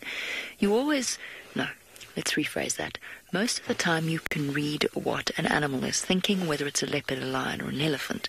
So the leopards are not mysterious with what they're thinking. They're just as expressive. Oh, there he goes. He's wandering off. They're just as expressive as other animals. But the only reason that leopards would be considered to be very dangerous on foot, one of the reasons why they are titled somewhat archaically as one of the big five members, is because they're one of the most dangerous animals to hunt.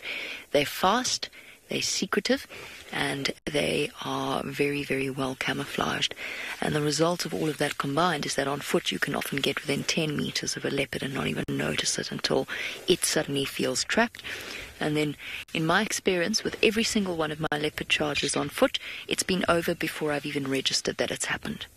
You don't even get scared until afterwards, because all that happens is there's a blur of motion and sound and something goes boom, and it's gone. It's quite an experience. I had an experience once with guests where I walked ahead because we're going through quite a thick patch of undergrowth. And I obviously cornered the leopard without knowing it was there. And the only way I could get out was past my legs. And it was gone in this explosion of sound and movement and up a hill before the guests even realized what had happened. I'd asked them to hang back a little bit. They didn't even see the leopard that shot past my leg. I sort of steadied myself on a tree for a little bit.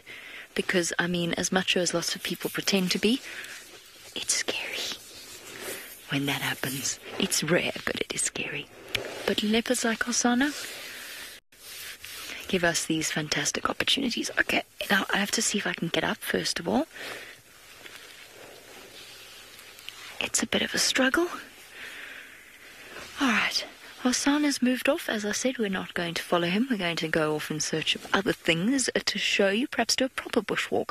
While we do, let's go across to David, who's enjoying tiny little piggies.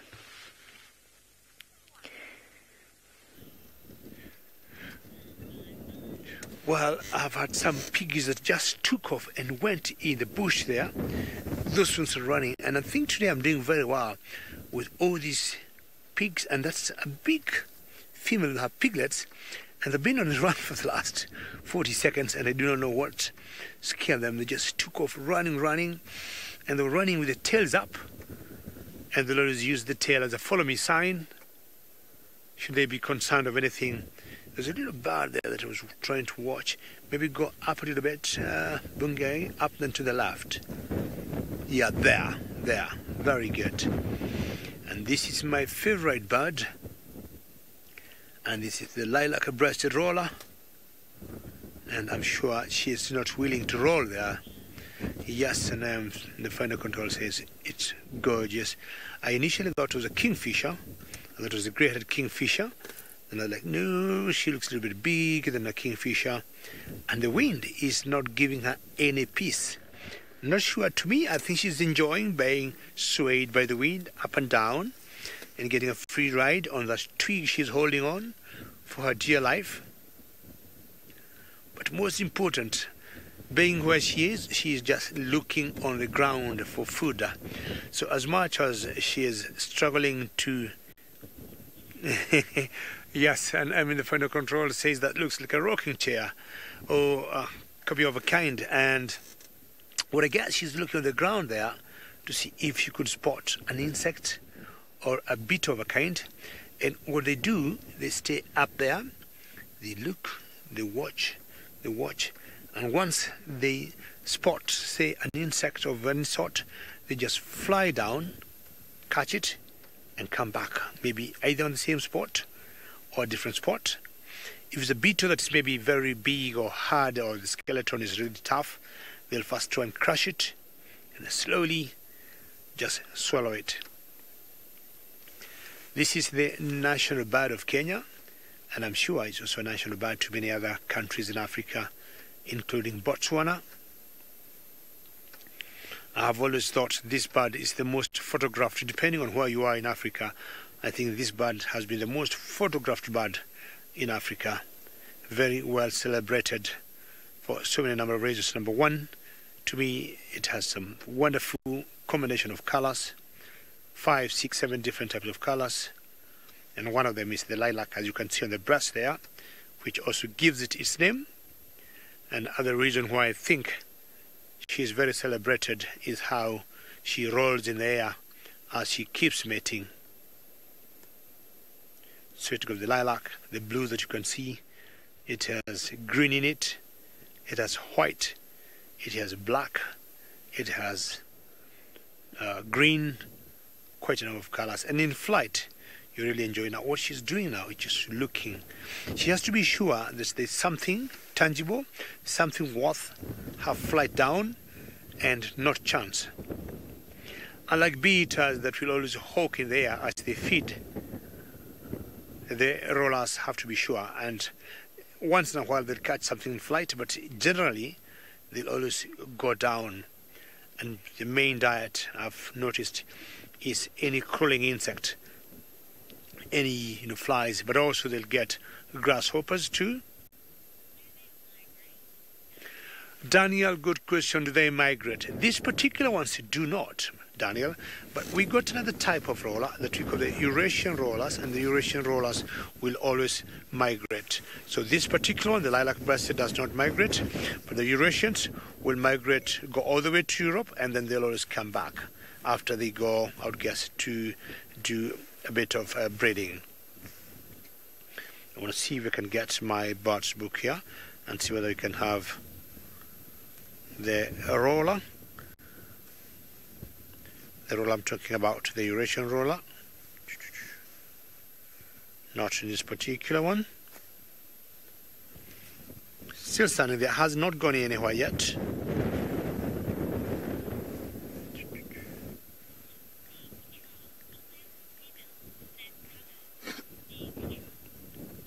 Sikhichal, that's a very good question, and you're asking how similar they are. But I'll tell you what, these are the birds that look very different. I mean, rather, it's very difficult to tell the male from a female. Of the rollers, they're just like the secretary birds, but these rollers are very difficult to tell males from females. It's very difficult to identify them or tell them apart. And I was talking about the European roller, and if you come to this small little pad here, I don't know how good it's going to be, because the light is a bit glaring there. Thank you, top right, if you see that. How good is that? Thank you very much. That is what you could be here. We are talking, it arrives around October, and then to be stay until December. Then it goes all the way back to Europe, migrates in that area, and then after breeding is when they come back. One of the most beautiful rollers too, but is only here in Kenya for a short period, then it moves away. Alrighty. Okay, let's move on. We need to look for more lions. We have done well, or we did well with one particular one. We might have to look for more. I saw another roller flying somewhere. If you look on that tree there, not sure it's the same. It's the pattern of that one. Right there. Sorry, I missed that question, sorry.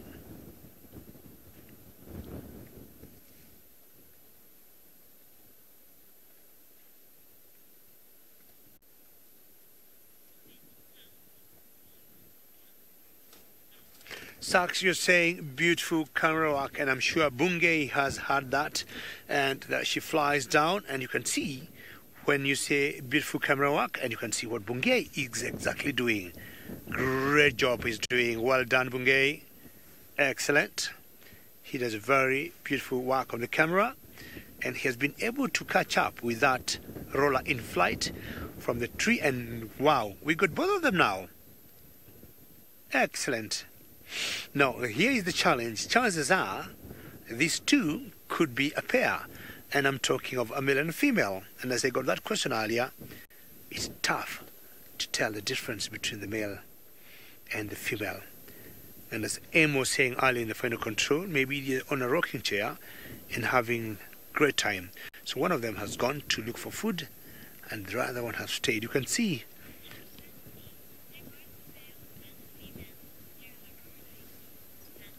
Sansi, good question. Do they both do the rolling? Yes, they do.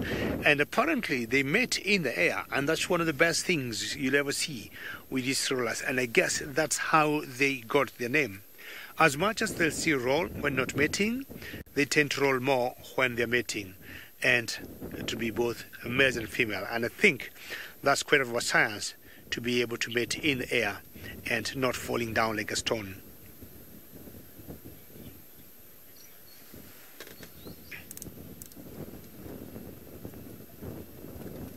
Excellent. So where did your partner go? You need to bring her back or him back. So I don't know who stayed and I don't know who went. But rollers, again, as I said, they're some of the most beautiful birds to see in this part of the world. Bungay, bless you. That was a sneeze from Bungay. It's not from the roller and not from me either. Are you trying to get the other roller? We can hear her calling.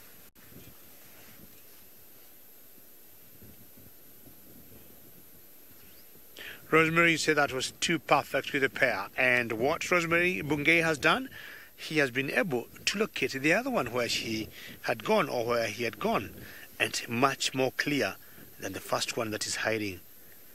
Well done, well done, well done. And again, Lilac bursts the roller. What I'm trying to do in the meantime, as you keep watching that, I'll try and play you the sound of the roller.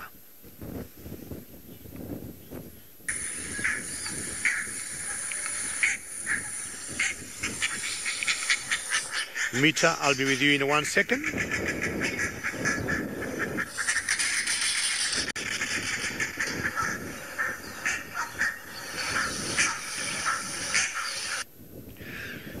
Mita, you would like to know what kind of a tree is the roller on, and that tree is called the East African green heart, but is dead at the moment. East African green heart, that at the moment is dead, and that's where that roller is.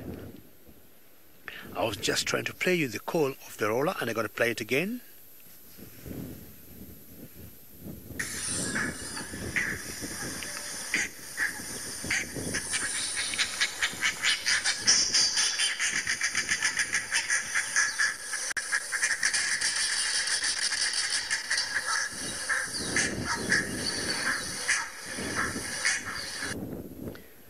Nice. And they get very vocal during mating or during the breeding period.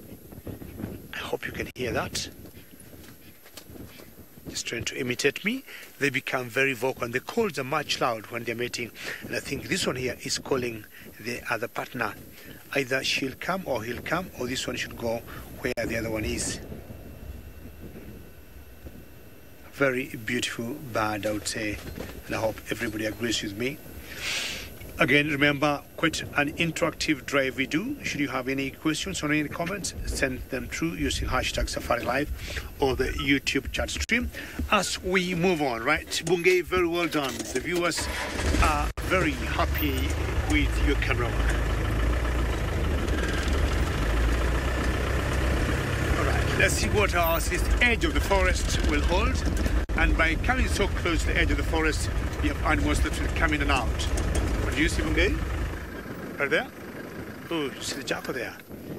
Let's see if the jackal going to show up. We saw some jackals earlier, and Bungay just saw one that's a bit shy, skittish, and running and hiding in the bushes there.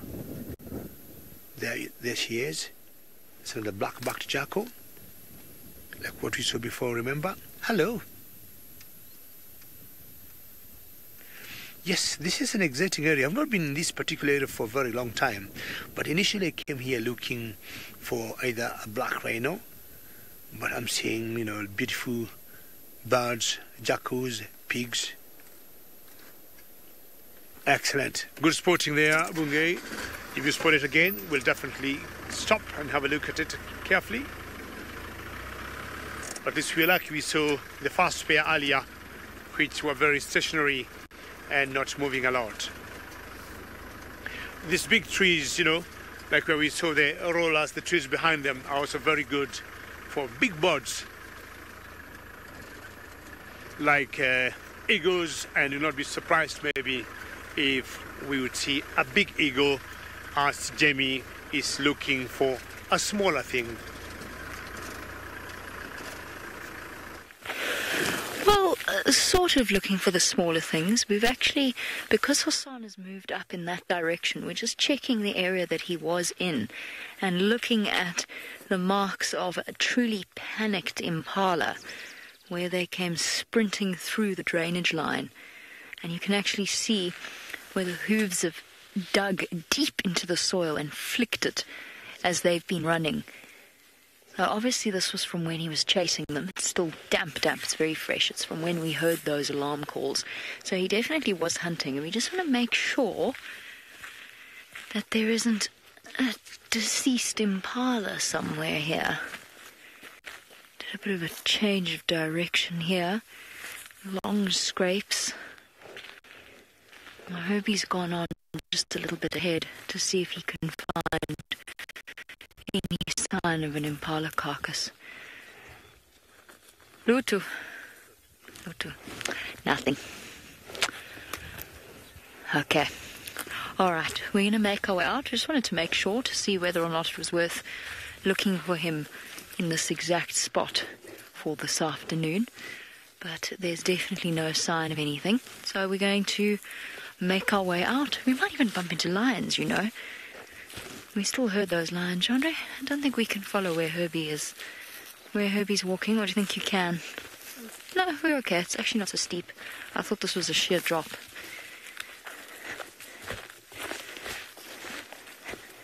Yeah, I feel like I could do with some lions on foot. Honestly, I'm just still buzzing from being able to see Hosanna properly in the way that we just did. It's so special. I've missed those moments with him. Shame, poor Andre. Make him climb through this drainage area. So essentially, the geography of this spot, there's a clump of, or thicket of silver cluster leaves over there, a bit sort of to the north of us. That is immediately indicative of a seep line. So essentially an area where there's a solid rock layer and a thin layer of, or a layer of soil on top, and the water can't move through the rock, obviously, so it moves through the soil on top. So it's sort of, the groundwater is got quite a high base level. And what that happens is basically the seep all collects down into a river system like this, which is what this is. This is a drainage line. And as the name suggests, it's where things drain in water. Now, this has been slowly cut through the earth over many, many years of flowing water. It hardly ever flows. This drainage line flows maybe twice a year if we have big rains. But this has been the work of years. And these are these areas that the leopards love to frequent because this food quality is so much better, that there's more antelope, there's more things hiding away in the secrets of the thickets, and it's great hunting for leopards. You can imagine a leopard sneaking through here and how terrifying it might be when it pops out if you're an impala. as it must have been for those impala. Right, we're going to go see if we can find some lions. Lauren's had much more luck than us in that respect, at least. Let's go see what she's looking at. Our Talamati male is still guarding the carcass. We did go for a drive around there to try and locate these other males, but we didn't have any such luck. So we've came back, and we did half expect to see more animals at the carcass, but it still remains just this one lone young boy. Now, there was vultures flying up ahead, but it doesn't appear, from what I can guess, that this carcass has been spotted yet. It's warm enough now, so there's thermals in the air that the vultures can jump on and start soaring above, but yet it doesn't seem to be that they have clocked onto the fact that there is food down here. Now, to see that hooded vulture earlier was a little bit unusual, as they are normally not the first at a carcass. We normally expect to see the white-backed vultures, so that was a little unusual to see that lone hooded vulture, but that also seems to have disappeared. The lion has moved closer, again positioned himself in the shade, and at the moment he's obviously not hungry enough. He's just guarding his breakfast. Now, he does keep listening in the one direction, which is why we went and had a little look for the other males, but we just can't seem to locate them. We did hear them, so they are around. We just don't know where. And unfortunately for us, we have positioned ourselves on the downward wind, so we're getting a beautiful smell up our nostrils here. It is very strong. I do wonder how that lion can be so close to that stench. He looks sleepy, he's starting to close his eyes. I think he does actually want to keel over and have a rest, but he's too alert. Or he's trying to be alert, should I say.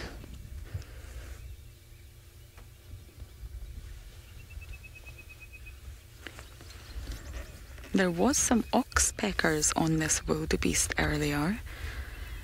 They were obviously coming to check it out, but the lion scared them away. So he is doing his best to guard it. He keeps closing his eyes every so often. You know that feeling when you're so tired and your eyes just automatically close on you. Well, he was having a little look upwards there.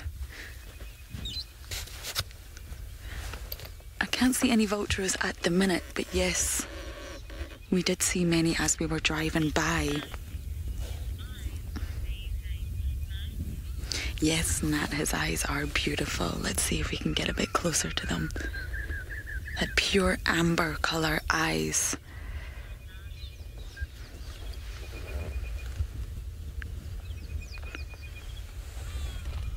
I do wonder, we will stay with this carcass for some time, and I do wonder what else will come in. Hyenas are my favourite animal around here, and I was hoping to see some.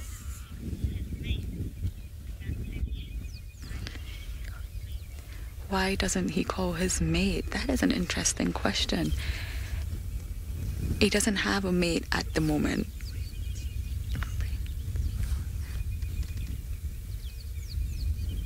Why doesn't he call his mate?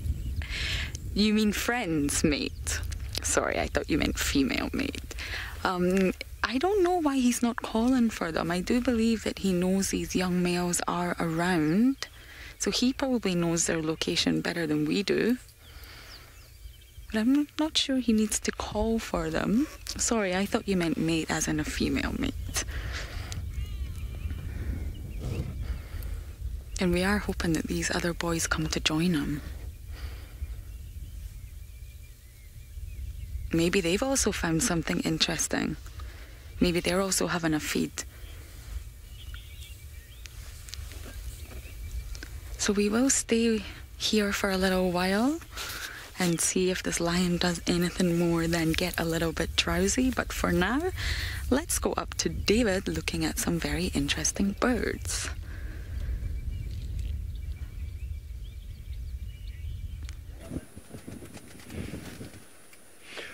Well, don't stay away from that lion because we got some disappearing hornbills here. We just popped up and just walking in the thickets there. And this is the southern ground hornbill. And it should come out from the other end. There are 4 of them. And 2 adults and 2 youngsters. And together they were with some yeah,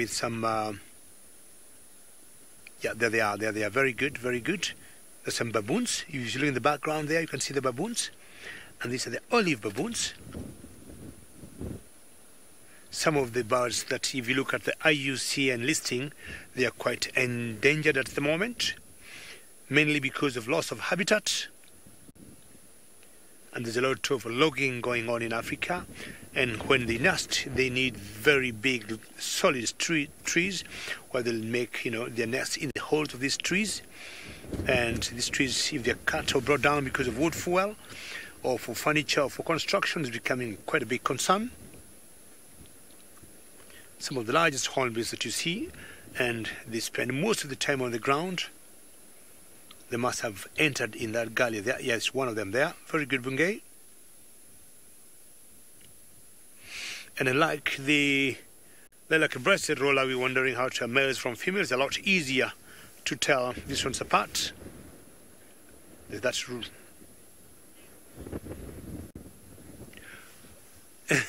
Chris, you think they're mean, and when you look at them, Chris, I would agree with you, they look pretty mean, eh? But Chris, you should see them when they are feeding on a tortoise, and I'm sure you'd say they are double mean because they have been known to grab tortoises and hold them with their feet, and using their beaks, Chris, they can break open the shell of a tortoise. Can you believe that? And then they'll feed on the flesh of the tortoise. So they got very strong beaks, and their beaks are sharp. They just act like chisels, and they can drill and open tortoise shell. Now they must have entered in that little gully there, and now we're left with the baboons. Yeah, there's still one right there, still holding. Look at that massive beak. And they spend most of the time on the ground, just like the secretary birds. And then once maybe they are all fed and they want to have a little break, you see them flying on top of trees, and you could see the white windows on their wings where they'll go and perch. But in general, I would say 90% of daylight, they'll be on the ground feeding up to about 6, 7 o'clock, when then they'll go roost for the night. Hello, baboon. This must be a big boy, feeding on either seeds from the grass or any small little flowers he can get there. And these are what we call the olive baboons. We've got another species of baboons in Kenya called the yellow baboon. Joshua, they're very endangered, the hornbills are, and it's a big concern now, more in South Africa than in East Africa. I would say so far so good in East Africa. We are doing all what we can, and not that people are not working hard in South Africa, but the populations in Kenya are fine. But we want to be alert that we don't start losing them. See that huge bird there, and what they do, like the tree on the right there, that's where they'll make on the nest. So they need these huge trees. You see like that one there? That's what you call the East African green heart, or if you forget to call it East African green heart, you can call it Wambugia ugandensis, and that's where they use the holes of such trees to make their nest and lay their eggs. But we've got human beings now, or unfortunately people, man, becoming quite a dangerous person, will cut. You see that one there is looking for something to eat. We'll log these trees down, either for construction or for charcoal, and that is becoming a big concern to these birds. You see when she opens her wing there, you see the white on the wings, and in flight the wings are quite conspicuous. They look heavy birds, but they comfortably fly. Could be looking for something to eat there. You see the wings there, you saw the white? You might think they're just too heavy to fly, but once, if they need to fly, they do. But again, as I said, they spend most of the time on the ground feeding. I'm trying to imagine or remember who could be their, predators, but by this size, they're too big. If anybody would be coming for them, would be like, their chicks or their eggs could be predated on. Well done for the hornbills. Let's go across to Jamie for a latest update. It's a busy morning here in Juma, where the ants are frantically moving about backwards and forwards. I find myself increasingly drawn to colonies of ants or ants' nests. I don't know what it is. I think the more I've sat with them, the more I've noticed and the more I've observed. And I find them completely intriguing. Now, what we've been doing is try to figure out what has happened to what I'm pretty sure was a nice, fully functioning drop-tail ant colony. And what we're thinking, the theory that Jandra and myself have come up with that would explain this sort of level of chaos, is that what you can see is that there's sort of multiple entrances, except for, so there's an entrance over here, there's an entrance off to my left, over here, and there's an entrance in that patch of grass over there, which actually looks like it might be one of their main entrances. It's also very busy. Typically, the way that these ants live is they've got a series of tunnels below the surface of the soil, and they have several different entrances to their home base. We're thinking that perhaps what happened here was, whether it was an elephant or whether it was some sort of, I think Chandra is right. I think it was most likely an elephant. Something stepped on the weakest point of their tunnels and it collapsed. And you can actually see some of the old sort of existing tunnel structures. Whoopsies. Oh, well, now I've made them angry. Sorry, ants. Didn't mean to. But you can actually see some of the old tunnels. What I was saying to Jandra and what I was wondering about is, when you see ants walking in a straight line, I'm just going to put these guys down.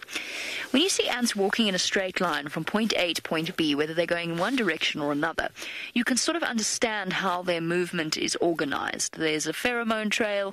They go along that path. They don't like to veer off that path. Obviously, when you've seen the chaos if you've happened to step into a line of ants by mistake. And they go and they fetch something or they take something, whatever it is they happen to be doing. But what I would love to know is how this chaos is organized. Or is it organized? Do these ants actually know what they're doing, or are they just running around in a slight panic because their tunnel structures have been collapsed? It isn't fresh. Didn't happen today. It happened before that big storm, I would guess. Is there somebody... and I used this line with Chandra, but I'm going to repeat it because I feel as though it was quite a good one. Is there an ant barking orders through pheromones, or do they just all know instinctively what they're meant to be doing? We speak of ants and termites being a superorganism. We've spoken about that before, not so long ago on Walk with some termites. The way in which they function is such that each and every little individual fits into a part of a greater whole. So what are they doing? Ow, I'm sorry, I've got such stiff calves and I keep crouching down.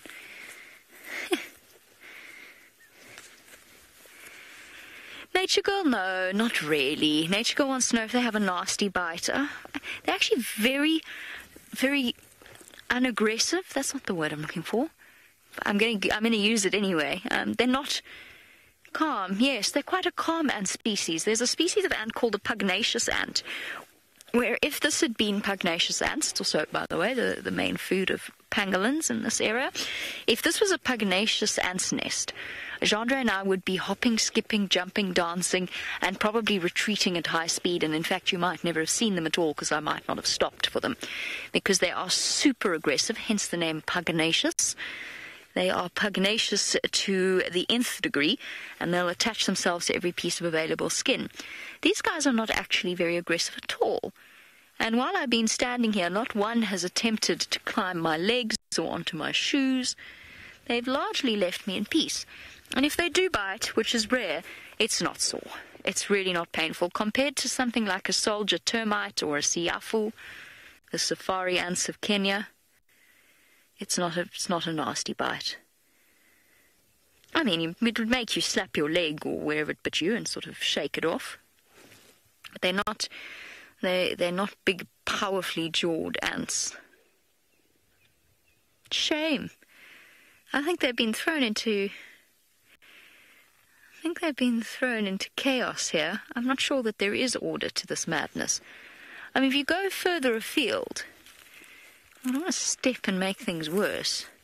If you go further afield, now there is some semblance of order. It looks like they are sort of vaguely following a path.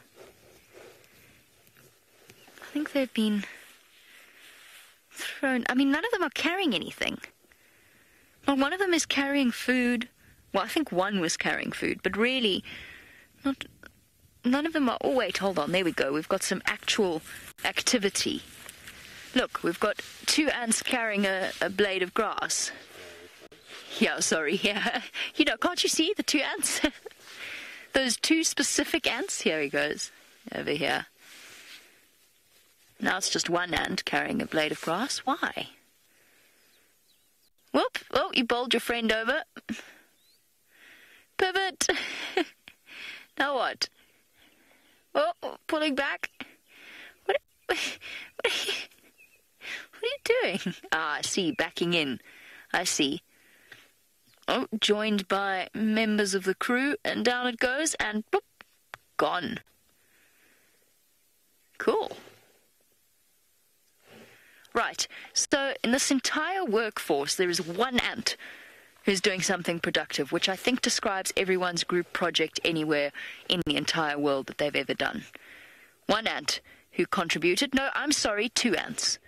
2 ants, one has just pulled a rock out of the tunnel.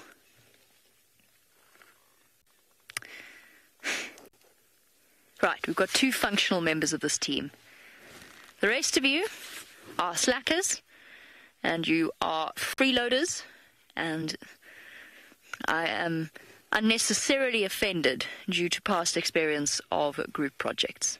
Oh, look, we've got another productive member of the team. Over there. Well, actually, you know what this one is? This is the member of the group project that really wants to help, but is really useless. And actually would be more help if it just, if they just didn't help. You know the man I'm talking about? Yes? Is that too mean? A really eager one that has just completely messed it up.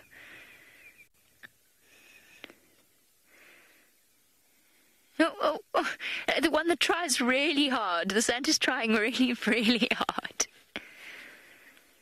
But it's going the wrong way. This stick's bowling, this piece of grass is bowling it over. Oh, shame. Come on, someone go and help it out. No?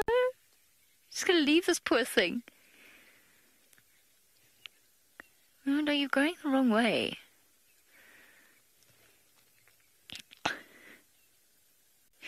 You're falling down. I don't want to step too far into the middle of their chaos, but I'm going to, because this chap is just too intriguing for words. I mean, you've got to admire its determination. Oh, is this gonna... No one's gonna help it. It's gonna be left all alone. No, there we go. No, pulling in the opposite direction. That's highly unhelpful.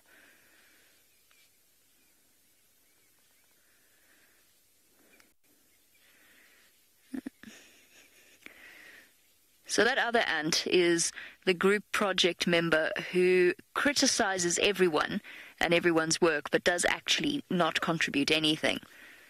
You know, that group member who, after all ideas are put forward and work is done, decides that there actually we should be doing something different. And just parachutes in to criticize and then carries on with its day. This poor chap.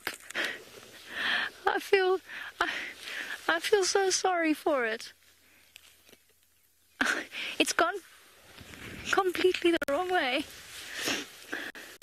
This is why I shouldn't stop at ants' nests, because I get so emotionally involved that it's actually quite traumatizing at times, because this ant has gone completely the wrong way. All right, as we all continue our own individual journey and complete with its struggles, let's go and join Lauren on her journey with her lions.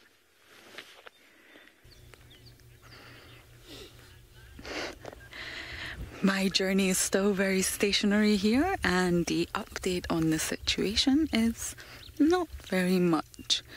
Our lion seems to be deeply snoozing now and looks rather comfortable, and nothing much has joined the party just yet. So the other males obviously haven't appeared, and I do believe Jamie spotted some tracks, lion tracks heading west. So we do wonder what... Oh, a little birdie's caught the lion's attention.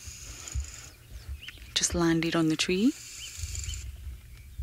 Probably not the best tree to land on. It is an oxpecker, so it's probably also coming to suss out the situation, and it woke our poor boy up from his sleep. So yes, we do wonder what happened to make these lions separate last night. When we left them, they were again snoozing, would you believe, together, snuggled quite closely together. Oh, the oxpecker has landed on the wildebeest and the lion just chased it away. That's mine, he says. Well, at least he's awake now. Yes, he didn't like that at all, did he? Yes, Emma, he's not going to let anyone get this carcass. You see how quick he was stirred there? From a snooze to on his feet within seconds. So it would benefit this young male to have the other males around. We really don't know how they ended up getting separated. And this young boy was with the Nkahuma Prides for some time. And again, we're not quite sure why he's no longer with them. There is a possibility that these Avoca males are around, and there maybe has been a bit of a standoff, and this is why this young male left with the others. We're really not sure. It would be so interesting to know exactly why he's on his own. But hopefully he will be reunited with the other lions soon. That'll give him more protection, and it'll be better for him than being on his own. So let's see if the others come back.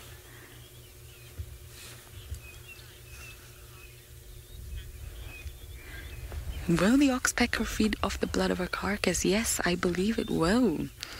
It has tried to land on the wildebeest quite a few times now, and the lion's just not allowing it to. But if this male lion wasn't here, yes, the oxpeckers would. And obviously we know we found this wildebeest last night, so it's been dead since yesterday. And yes, the oxpeckers will. But with this boy here, nothing's going to get closer. He looks so young, but yet he's huge. And he's still got more growth in him yet. He'll probably grow about 50 or 60 kilograms heavier, which is approximately about the weight of me.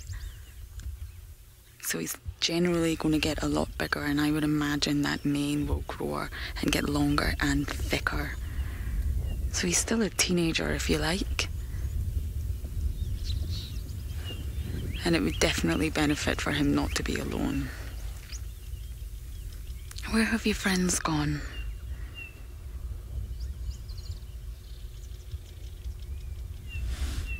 I don't believe he knows either.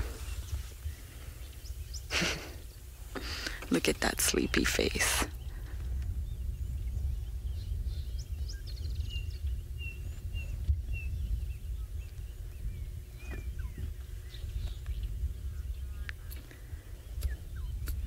So we will keep you updated with this situation here. We're not going to leave it. We do hope that other things arrive before we leave. But for now, let's go up to David, who's in the Mara.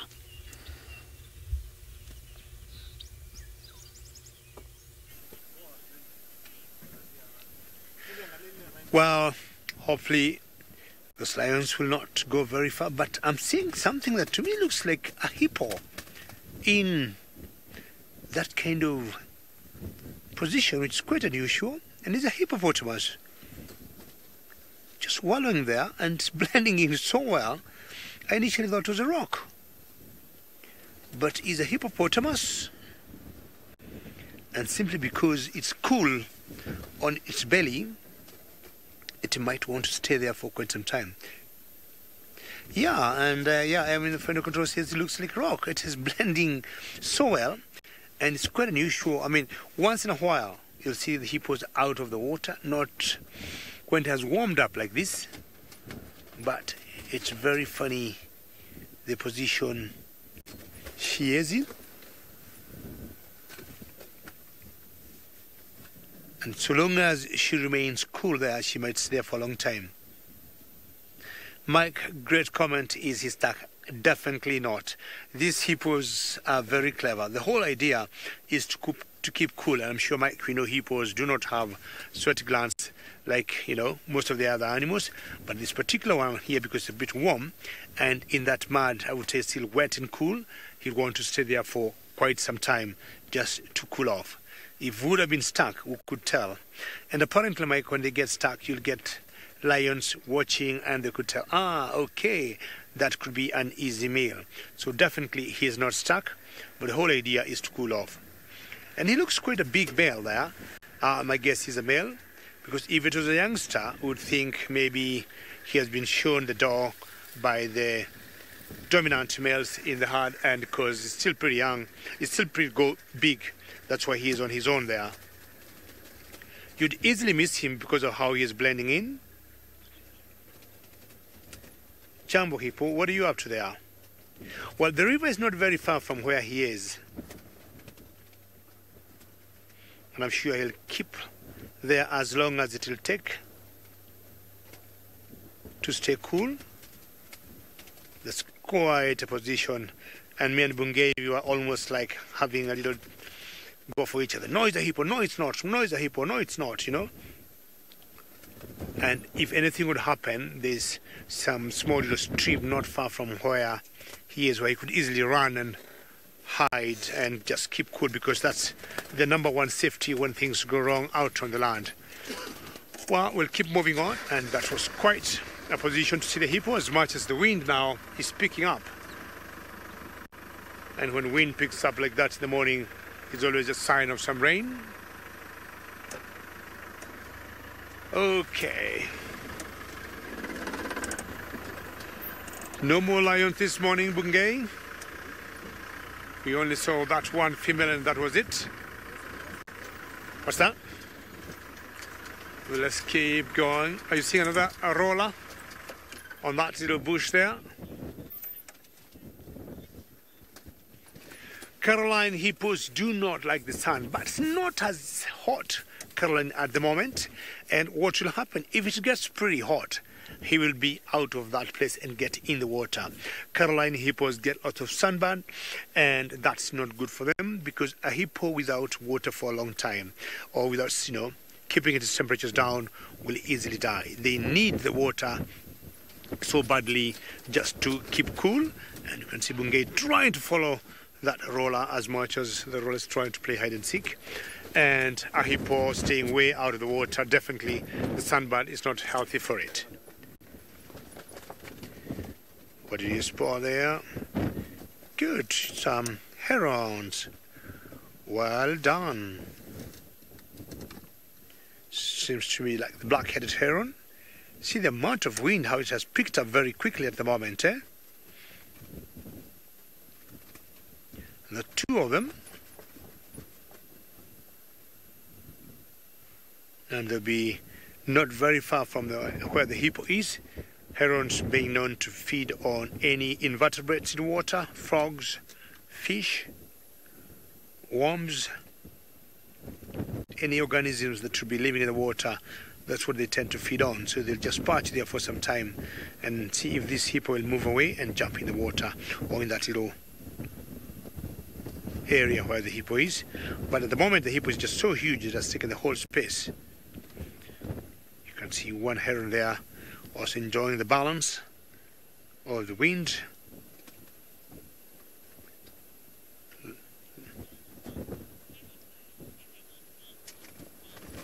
Jonathan, do hippos ever eat meat? I do not think so, Jonathan. I haven't seen a hippo eating meat, and they might bite meat. What am I saying? They might bite meat in terms of trying to bite a lion or trying to bite a crocodile, but not to eat meat, because hippos are basically vegetarians. They're all herbivores, so they always come out of the water at night to feed on. But hippos, I haven't heard of hippos eating meat. We would say we have heard of, I would say, lions being herbivores or eating grass, you know, when they want to induce some kind of vomiting, but hippos have not been known to eat meat. Okay, we're gonna move on and find out what the world will be holding ahead of us as the wind keeps picking up very much.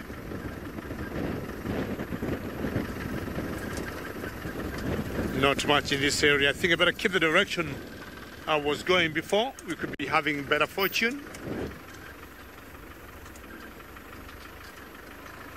And sometimes lions get very lazy.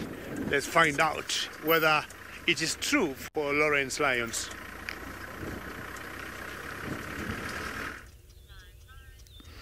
Yes, our lion is being very lazy indeed, although he has perked up a little bit and is now meticulously grooming himself.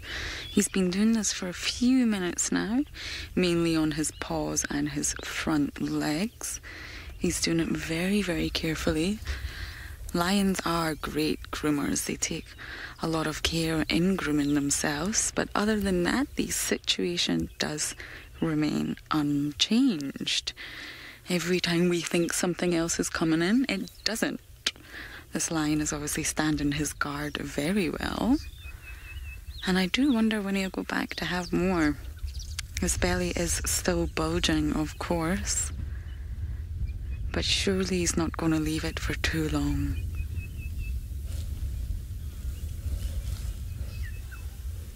He's a sweet boy. Yes, I do agree.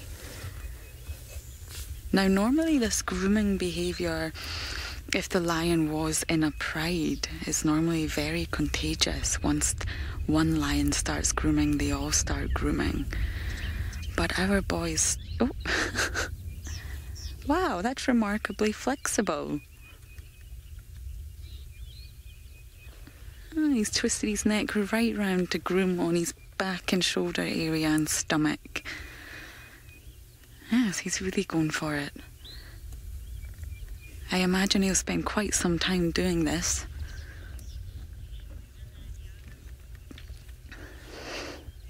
Oh, I'm quite impressed how far he's able to turn around. I definitely can't do that.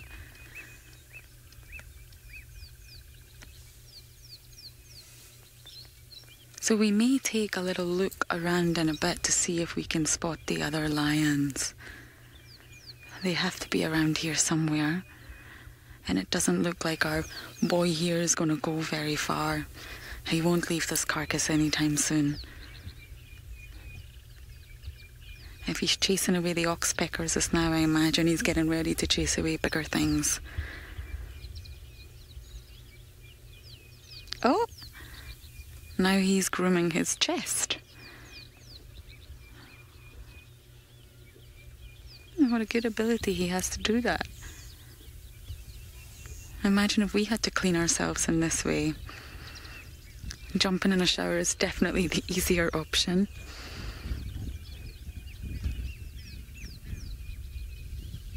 I'm sure you'll go back to having a snooze in a bit. It's a sleepy morning. So we will stay with this lion for a little bit longer, but let's send you over to Jamie, who has spotted something much larger on foot. Oh, Herbie's on a roll this morning. We actually heard the elephants while we were tracking our sauna, and we decided we'd try for them just before the end of the sunrise safari. And would you look at this? This is such a beautiful sighting. It's really, really very lovely. So we've got ourselves a nice, high, secure place to view them from, and at the same time the wind is blowing away, or at least blowing our smell away from them. It's not exactly perfect, but it's pretty much spot on. And they do not have the slightest idea that we're here. We get to watch their behavior completely natural as they go about feeding. Now, the only slight concern is that they look like they might actually want to come this way. They, of course, don't know we're here. They have no reason to think that they shouldn't come this way. So that's the only thing we're just going to keep an eye out for, is if they start to move towards us. In which case we'll try and sneak away before they become aware of us. Because, I mean, as secretive as we can be. Hey, look at that. What's that elephant doing? I don't think Jean-Ray can see it from his perspective. It's having such a good scratch. This is really, really nice. Okay. All right, Em. I'm happy to bring in our wider audience for just a few short moments before we have to scurry down off the termite mound.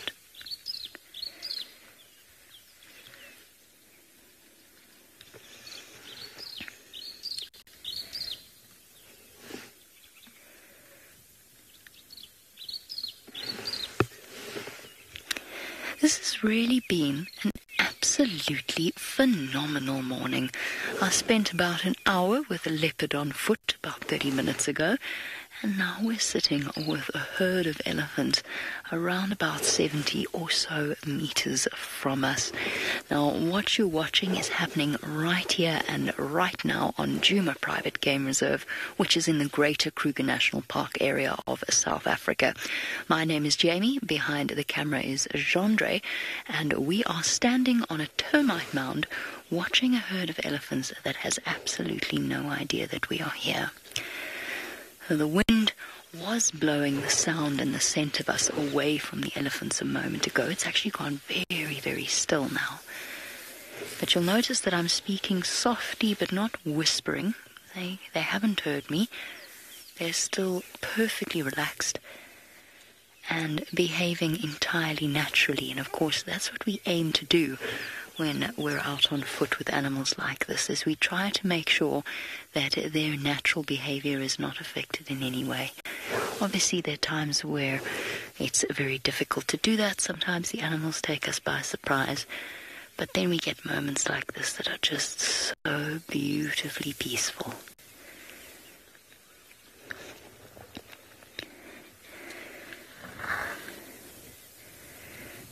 Nancy says hello from Washington, and that this is awesome. It is, isn't it? Now, because this is live, what that means is if you'd like to make a comment in the same way that Nancy did, or perhaps you'd like to ask a question about what it is we're seeing, then you can do that in the comments section below. Lilies are actually moving across to the left of me, to the east. But we've still got a nice position here, which is great, because I actually thought they were going to come walking straight towards us. So we've wound up having a nice, brief moment with them. Mike, you say so much eating.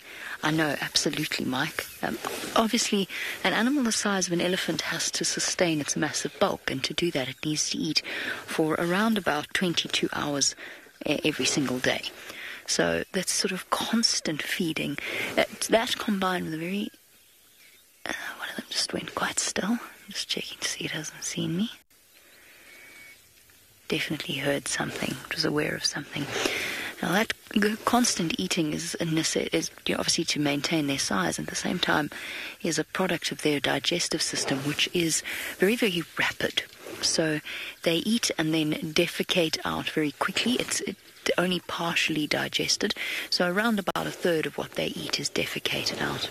You'll notice I keep swinging my head backwards and forwards. That's because, of course, it's important to keep an eye on where the elephants are moving and to make sure that we're not taken by surprise by, for example, a big male that's decided to move to the outskirts of the herd. Because, of course, you get breeding herds of females as well as males that move about either on their own or in small groups or occasionally follow the females.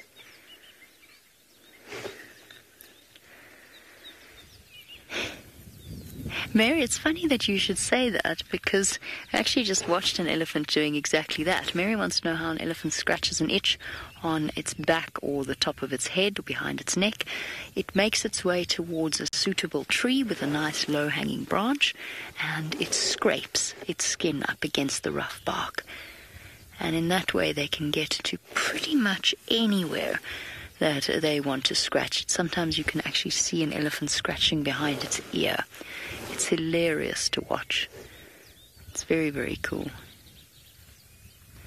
This one old female's having a dust bath. Now, Erin, you say you want to know if we've seen elephants digging because of the drought. I actually haven't noticed that many elephant dug holes. I think the 3 very dry years have meant that there's not actually much water, even in the areas where they do dig. There's not actually much water to dig for. The water table is just that low. So I haven't noticed that many elephants digging, but we've been very fortunate in that the last 2 or so days we had not a massive amount of rain, but enough as a start to the rainy season. But you can be sure that towards other river systems, towards larger river systems like the Sand River or wherever else it happens to be, the elephants have actually dug deep in for water where they're more likely to find it. For those of you that don't know, elephants are fussy drinkers. So even when there's an existing water hole, they'll often dig right next to it so that they can drink the nice, clean, sieved water rather than the sort of muddy, mucky water that buffalo have been lying in. One thing I always make sure that I do when I'm sitting like this with elephants is to just keep shifting my legs around slightly. I have made the mistake in the past of getting far too comfortable watching them and discovered to my horror that when I tried to stand up, my legs were dead. It's always important to make sure that you can actually use your legs when you need to. There's one coming here. That's 2 males. Mona, your favorite thing about elephants, or the thing that you love about elephants? Just checking to see that male wasn't looking at us, is their family dynamics and the fact that they are so close. Whoops. Are you going to the sand patch? Yes, you're going to the sand patch. I thought perhaps he was coming to investigate us. Mona, that's my favorite thing about elephants as well. I love their family dynamics. I love the way that they respond to each other. And I love just how clearly you can see affection between herd members. I find that very special. Really, really special. Of course, elephants, like the great apes, dolphins and whales and humans, have unique nerve pathways in their brain, apparently, that are devoted to the development of their emotional relationships and their proprioception. Right. Well, that was really entirely pleasant. It's definitely the way to enjoy a morning out here in Africa on foot with elephants. Now, unfortunately, it is a time for us to bid most of you farewell. That's okay. If you want to have a look at what it is we do each and every day, you can Google SafariLive. But for now, from myself and Jandre and one very comfortable herd of elephants in South Africa, we bid you farewell and we hope to see you soon.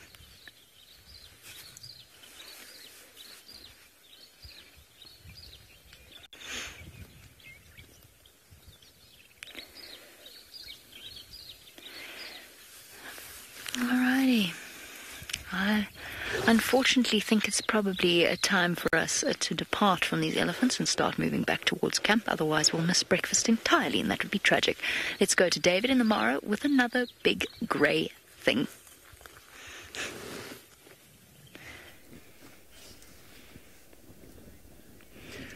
Well, that was a good show, I guess, and ellies are the animals that will always keep you on your toes because they'll never bore you. They'll always be doing something. And elephants, as one of the big five, we are now back in the Mara Triangle with another of the big five, and we got the black rhino. Not the best visuals, but that's very typical of black rhinos, staying in the thickets. And I guess, to me, is a female, either with her calf or a female and a male and a calf. There are three of them there. Excuse me. A bit of dust blowing around here. You can see the amount of wind or the strength of the wind on those bushes there. It's blowing everything up in the air. That's the other one, which I guess is either the male. The females in general, they are slightly bit larger in size than the males. And between those two, there's a little calf there. So three of them. And I think it's pretty special to see three black rhinos. They're very solitary rhinos compared to the white rhinos. But of course, once in a while, before a calf is 2 years and still not weaned by the mother, they tend to tag along. You get the males also once in a while, bumping in and staying as a small little family group. But in general, the black rhinos are very solitary.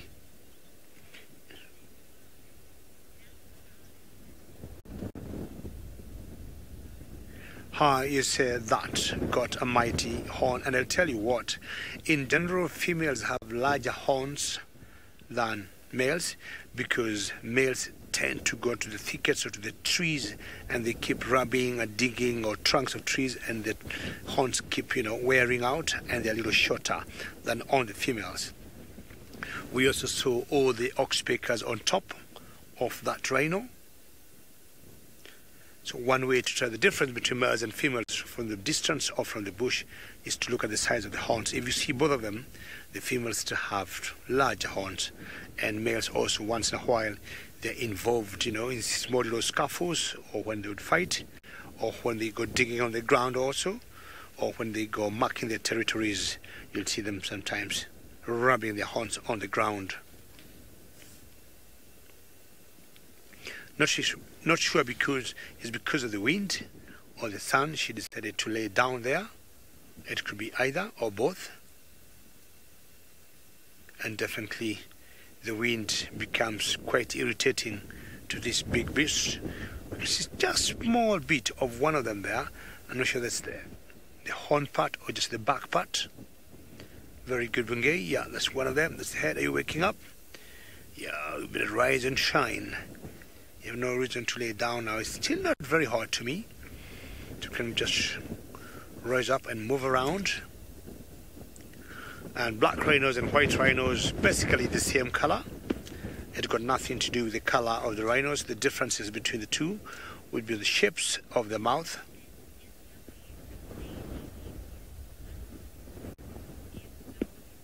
NW, they are beautiful animals. And NW, stay right there. You say they are beautiful animals. Should they move out of those thickets, we'd be very lucky to see them. So the black rhinos, we usually see have triangular shaped like mouth, and they tend to feed on twigs and leaves, and they will always remain in thickets and bushes or forests, dense forests, while the white rhinos got a square shaped or rectangular shaped mouth, and they tend to be grazers, feeding mainly on grass. Please step forward and move forward, and you can see the oxpeckers on top of the neck or just by the hump there. And the oxpeckers will always remove any ticks or mites. Look at that horn. It's pretty massive, and especially the front horn. The black rhino's sight, maybe not the best, but the hearing, it's very keen, very acute. And they'll keep flicking their ears from one side to the other. And especially when it's windy like this, they need to be sure they're picking everything correct. And especially if they're having a young one, they will not want to take any chances. Jonathan, good question. The expectancy of black rhino. Give me a couple of seconds. I'm going to confirm that to you. I must have been having lots of animals to look at. Don't go away, Jonathan. And a black rhino will live for about anything 35 to 40 years. 35 to 40 years is the lifespan of a black rhino. In Kenya, we happen to have both black and white, and we have more white than black. And looking at the IUCN, the black rhinos, I think they are now on Appendix 1, which means they are quite on a big concern, unlike the white.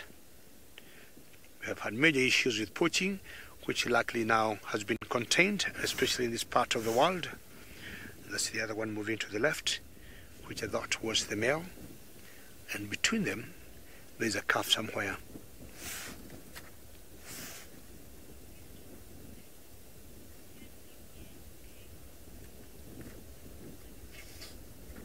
Perfect. That's a very interesting question. I do not know whether anybody has tried to get a cross between those two, and that could be something to debate on and something to think of. And it hasn't been done. I don't think it's practical, but I think definitely they're on a different lineage. So most likely that could be very difficult to get a cross between a black and white rhino. And also the gestation period also vary by about 1 whole month. I think the white being a little bit more than the black by a month. Very lucky to see them out here. Always very shy and remaining in those dense, thick bushes where it's very difficult to maneuver or drive through.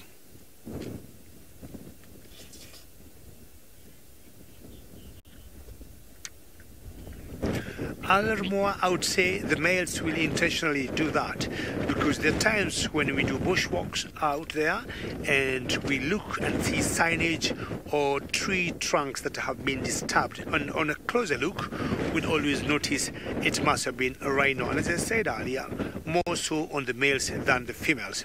So they may do that to sharpen them if they may need to maybe fight with another male. And that's, yeah, they may do that intentionally just to sharpen them. Females in general, not involved in scuffles, and that's why you notice or you see their horns are much larger in size than on the males. So many oxpeckers on that. Very tough skins on these pachyderms, but I would wonder how mites or ticks still are able to get their fangs and try and get blood on these huge animals. What happens sometimes you get the rhinos having little cracks on their skin, so not necessarily that these oxpeckers are getting the ticks out, but when these cracks are so large, you'll see some bit of blood coming out or blood oozing out, and these oxpeckers will be sucking that blood. Not exactly or not necessarily having the ticks on their skins because, as I said, it's very thick and hard, but when the skins crack a little bit, you'll get blood oozing out, and that's what the oxpeckers be going for. And pulling there is the young calf. Black rhinos also vary or differ from the white rhinos. They tend to keep, yes, M says that's pretty cute.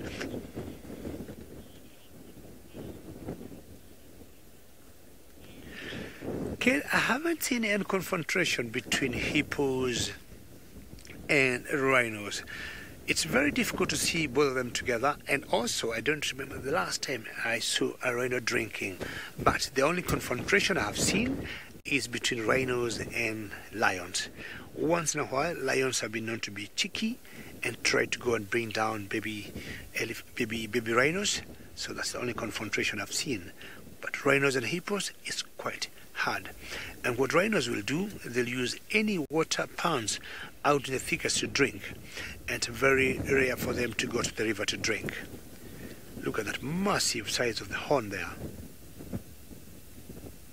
If you look carefully on the ears, she seems to have some notches, and that at times done by the game rangers, and that help to keep track of this very endangered species.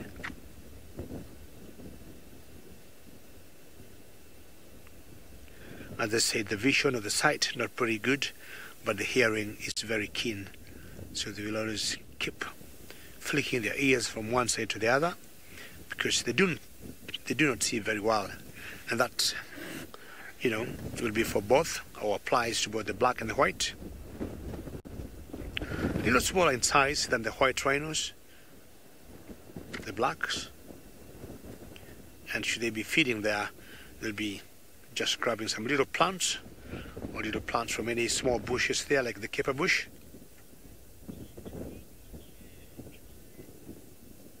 Fantastic. I feel very lucky to have spotted black rhino. We'll always try and give them their space so that they don't become shy, and give us a chance for them, or for us to see them next time. We'll take you again down to South Africa as we move on to Lauren and get to know what or where his drive is taking him, or is taking her rather. So we did leave our very sleepy lion to look for the other lions, but to no avail. So we are now heading to the area where Mr. Hosanna is, and we're hoping to check in on him just for a few minutes. So hopefully he's still around and we can see how he is doing this fine morning. The sun is fully up now, thank goodness, and the heat is starting to come through.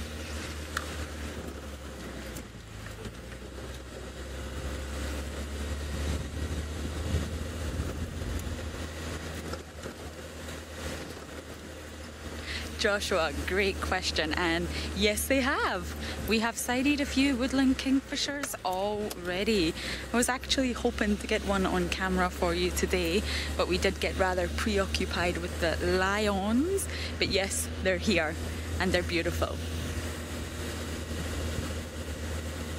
We did spot a pygmy kingfisher the other day as well, which absolutely captured my heart and could be rolling forward to the #1 spot in my favourite birds that I have seen thus far.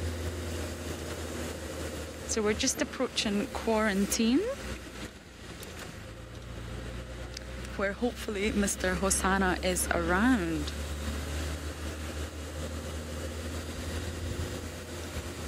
Yes. Everyone is hoping to get a sighting of them on camera soon. I actually sighted my first one whilst having a little dip in the pool at Ingo's, and joined us was a woodland kingfisher. So what do we have here?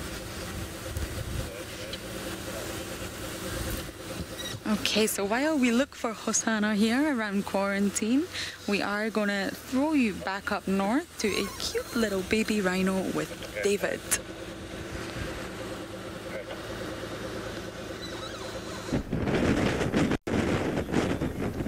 Well, good luck on Hosanna and this big cow here. She is on the move, and you can see the calf is following behind, and the male must have been left somewhere. I don't know where the male was left. And as I was saying before, in general the black rhinos will have their calves always, I would say 95% of the time, on their backs, if anything on the side, but never ever in the front.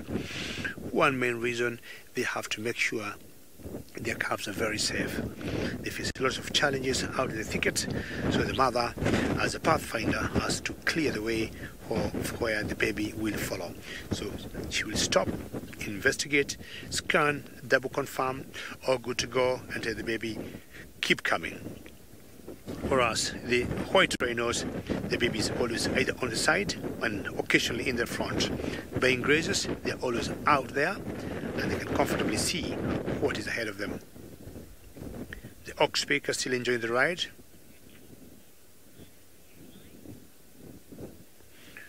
Sorry, I missed you there.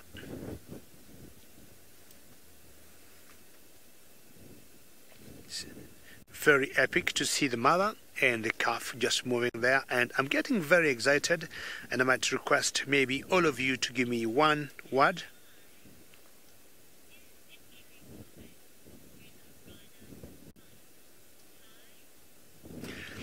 Should an injury come to these rhinos, as I back up a little bit, Bungay, would you allow me to move back a little bit? we have always said we leave it as it is, in the sense that anybody at the back, we'll always make sure we leave these animals to heal on their own. And more often than not, how is that, Bungay? Good? More often than not, they'll always recover, and Mother Nature takes care of them. From what they feed on, they recover very quickly. And I'm wondering, all of you viewers, you're also getting excited like me, and as they're just feeding and entering that bush, I almost asked you to give me a tweet on one word of this mother and calf feeding away there. If you could give me one word tweet, and tell me what do you think of that sighting this morning. Because for me, this is total excitement, and I'm amazed to see them out in the open like this, which you have not been seeing in the last few months. We have spotted them in the thicket for a couple of minutes. Not sure it has a wound on the back, left leg there.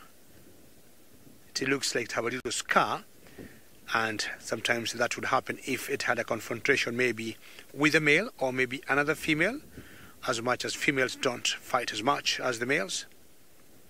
And slowly feeding in the thicket, as that is their main habitat. All those are orange leafed croton, and they might be out there for the rest of the day. Excellent. Having fed in the grass or in the bushes there, we'll also make a move. Not sure if they'll come out on the other side of that bush. If they do,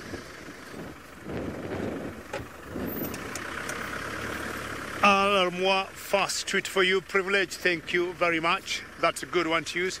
Privileged, because we are always out here in the wild, and when we see these animals, we feel very privileged. There's no guarantee we're going to see them, unlike a zoo, but when we bump into them, we always feel very privileged. And even for us to work here at Almoa is a big privilege. And you get many people will come to this particular sighting, and as they arrive, the rhinoceros have disappeared. So that Carl Sick, that's a very great comment. Rhinorific, great comment there. Excellent. And yes, it's rhinorific, as terrific as it was. That's super good. One tweet. Thank you very much. So they must have entered in this particular bush there, and that could be it. I'm going to try and move forward a little bit and see if they can meet up with them on the other side. But if we don't, I think we had a great show with them.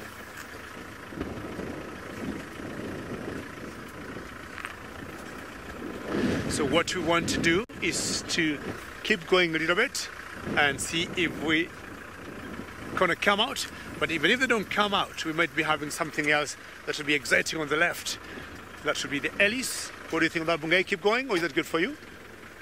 So I want Bungay to keep his eyes on the left, or to put his camera to those other big mammoths there that we call elephant, that we have seen lots of them in the day. And I'll be keeping my eyes on the right to see if anything else will come. It has been such a great morning, both in the Mara Triangle, with the one lioness, the jackoos, the hippo hiding somewhere, and Hosanna in South Africa, the black rhino with the calf there. That's pretty special, and all those tweet words I really loved. I want to thank all of you for having joined us. Remember, we'll be out again here this afternoon. Please join us, and from all of us, thank you and goodbye.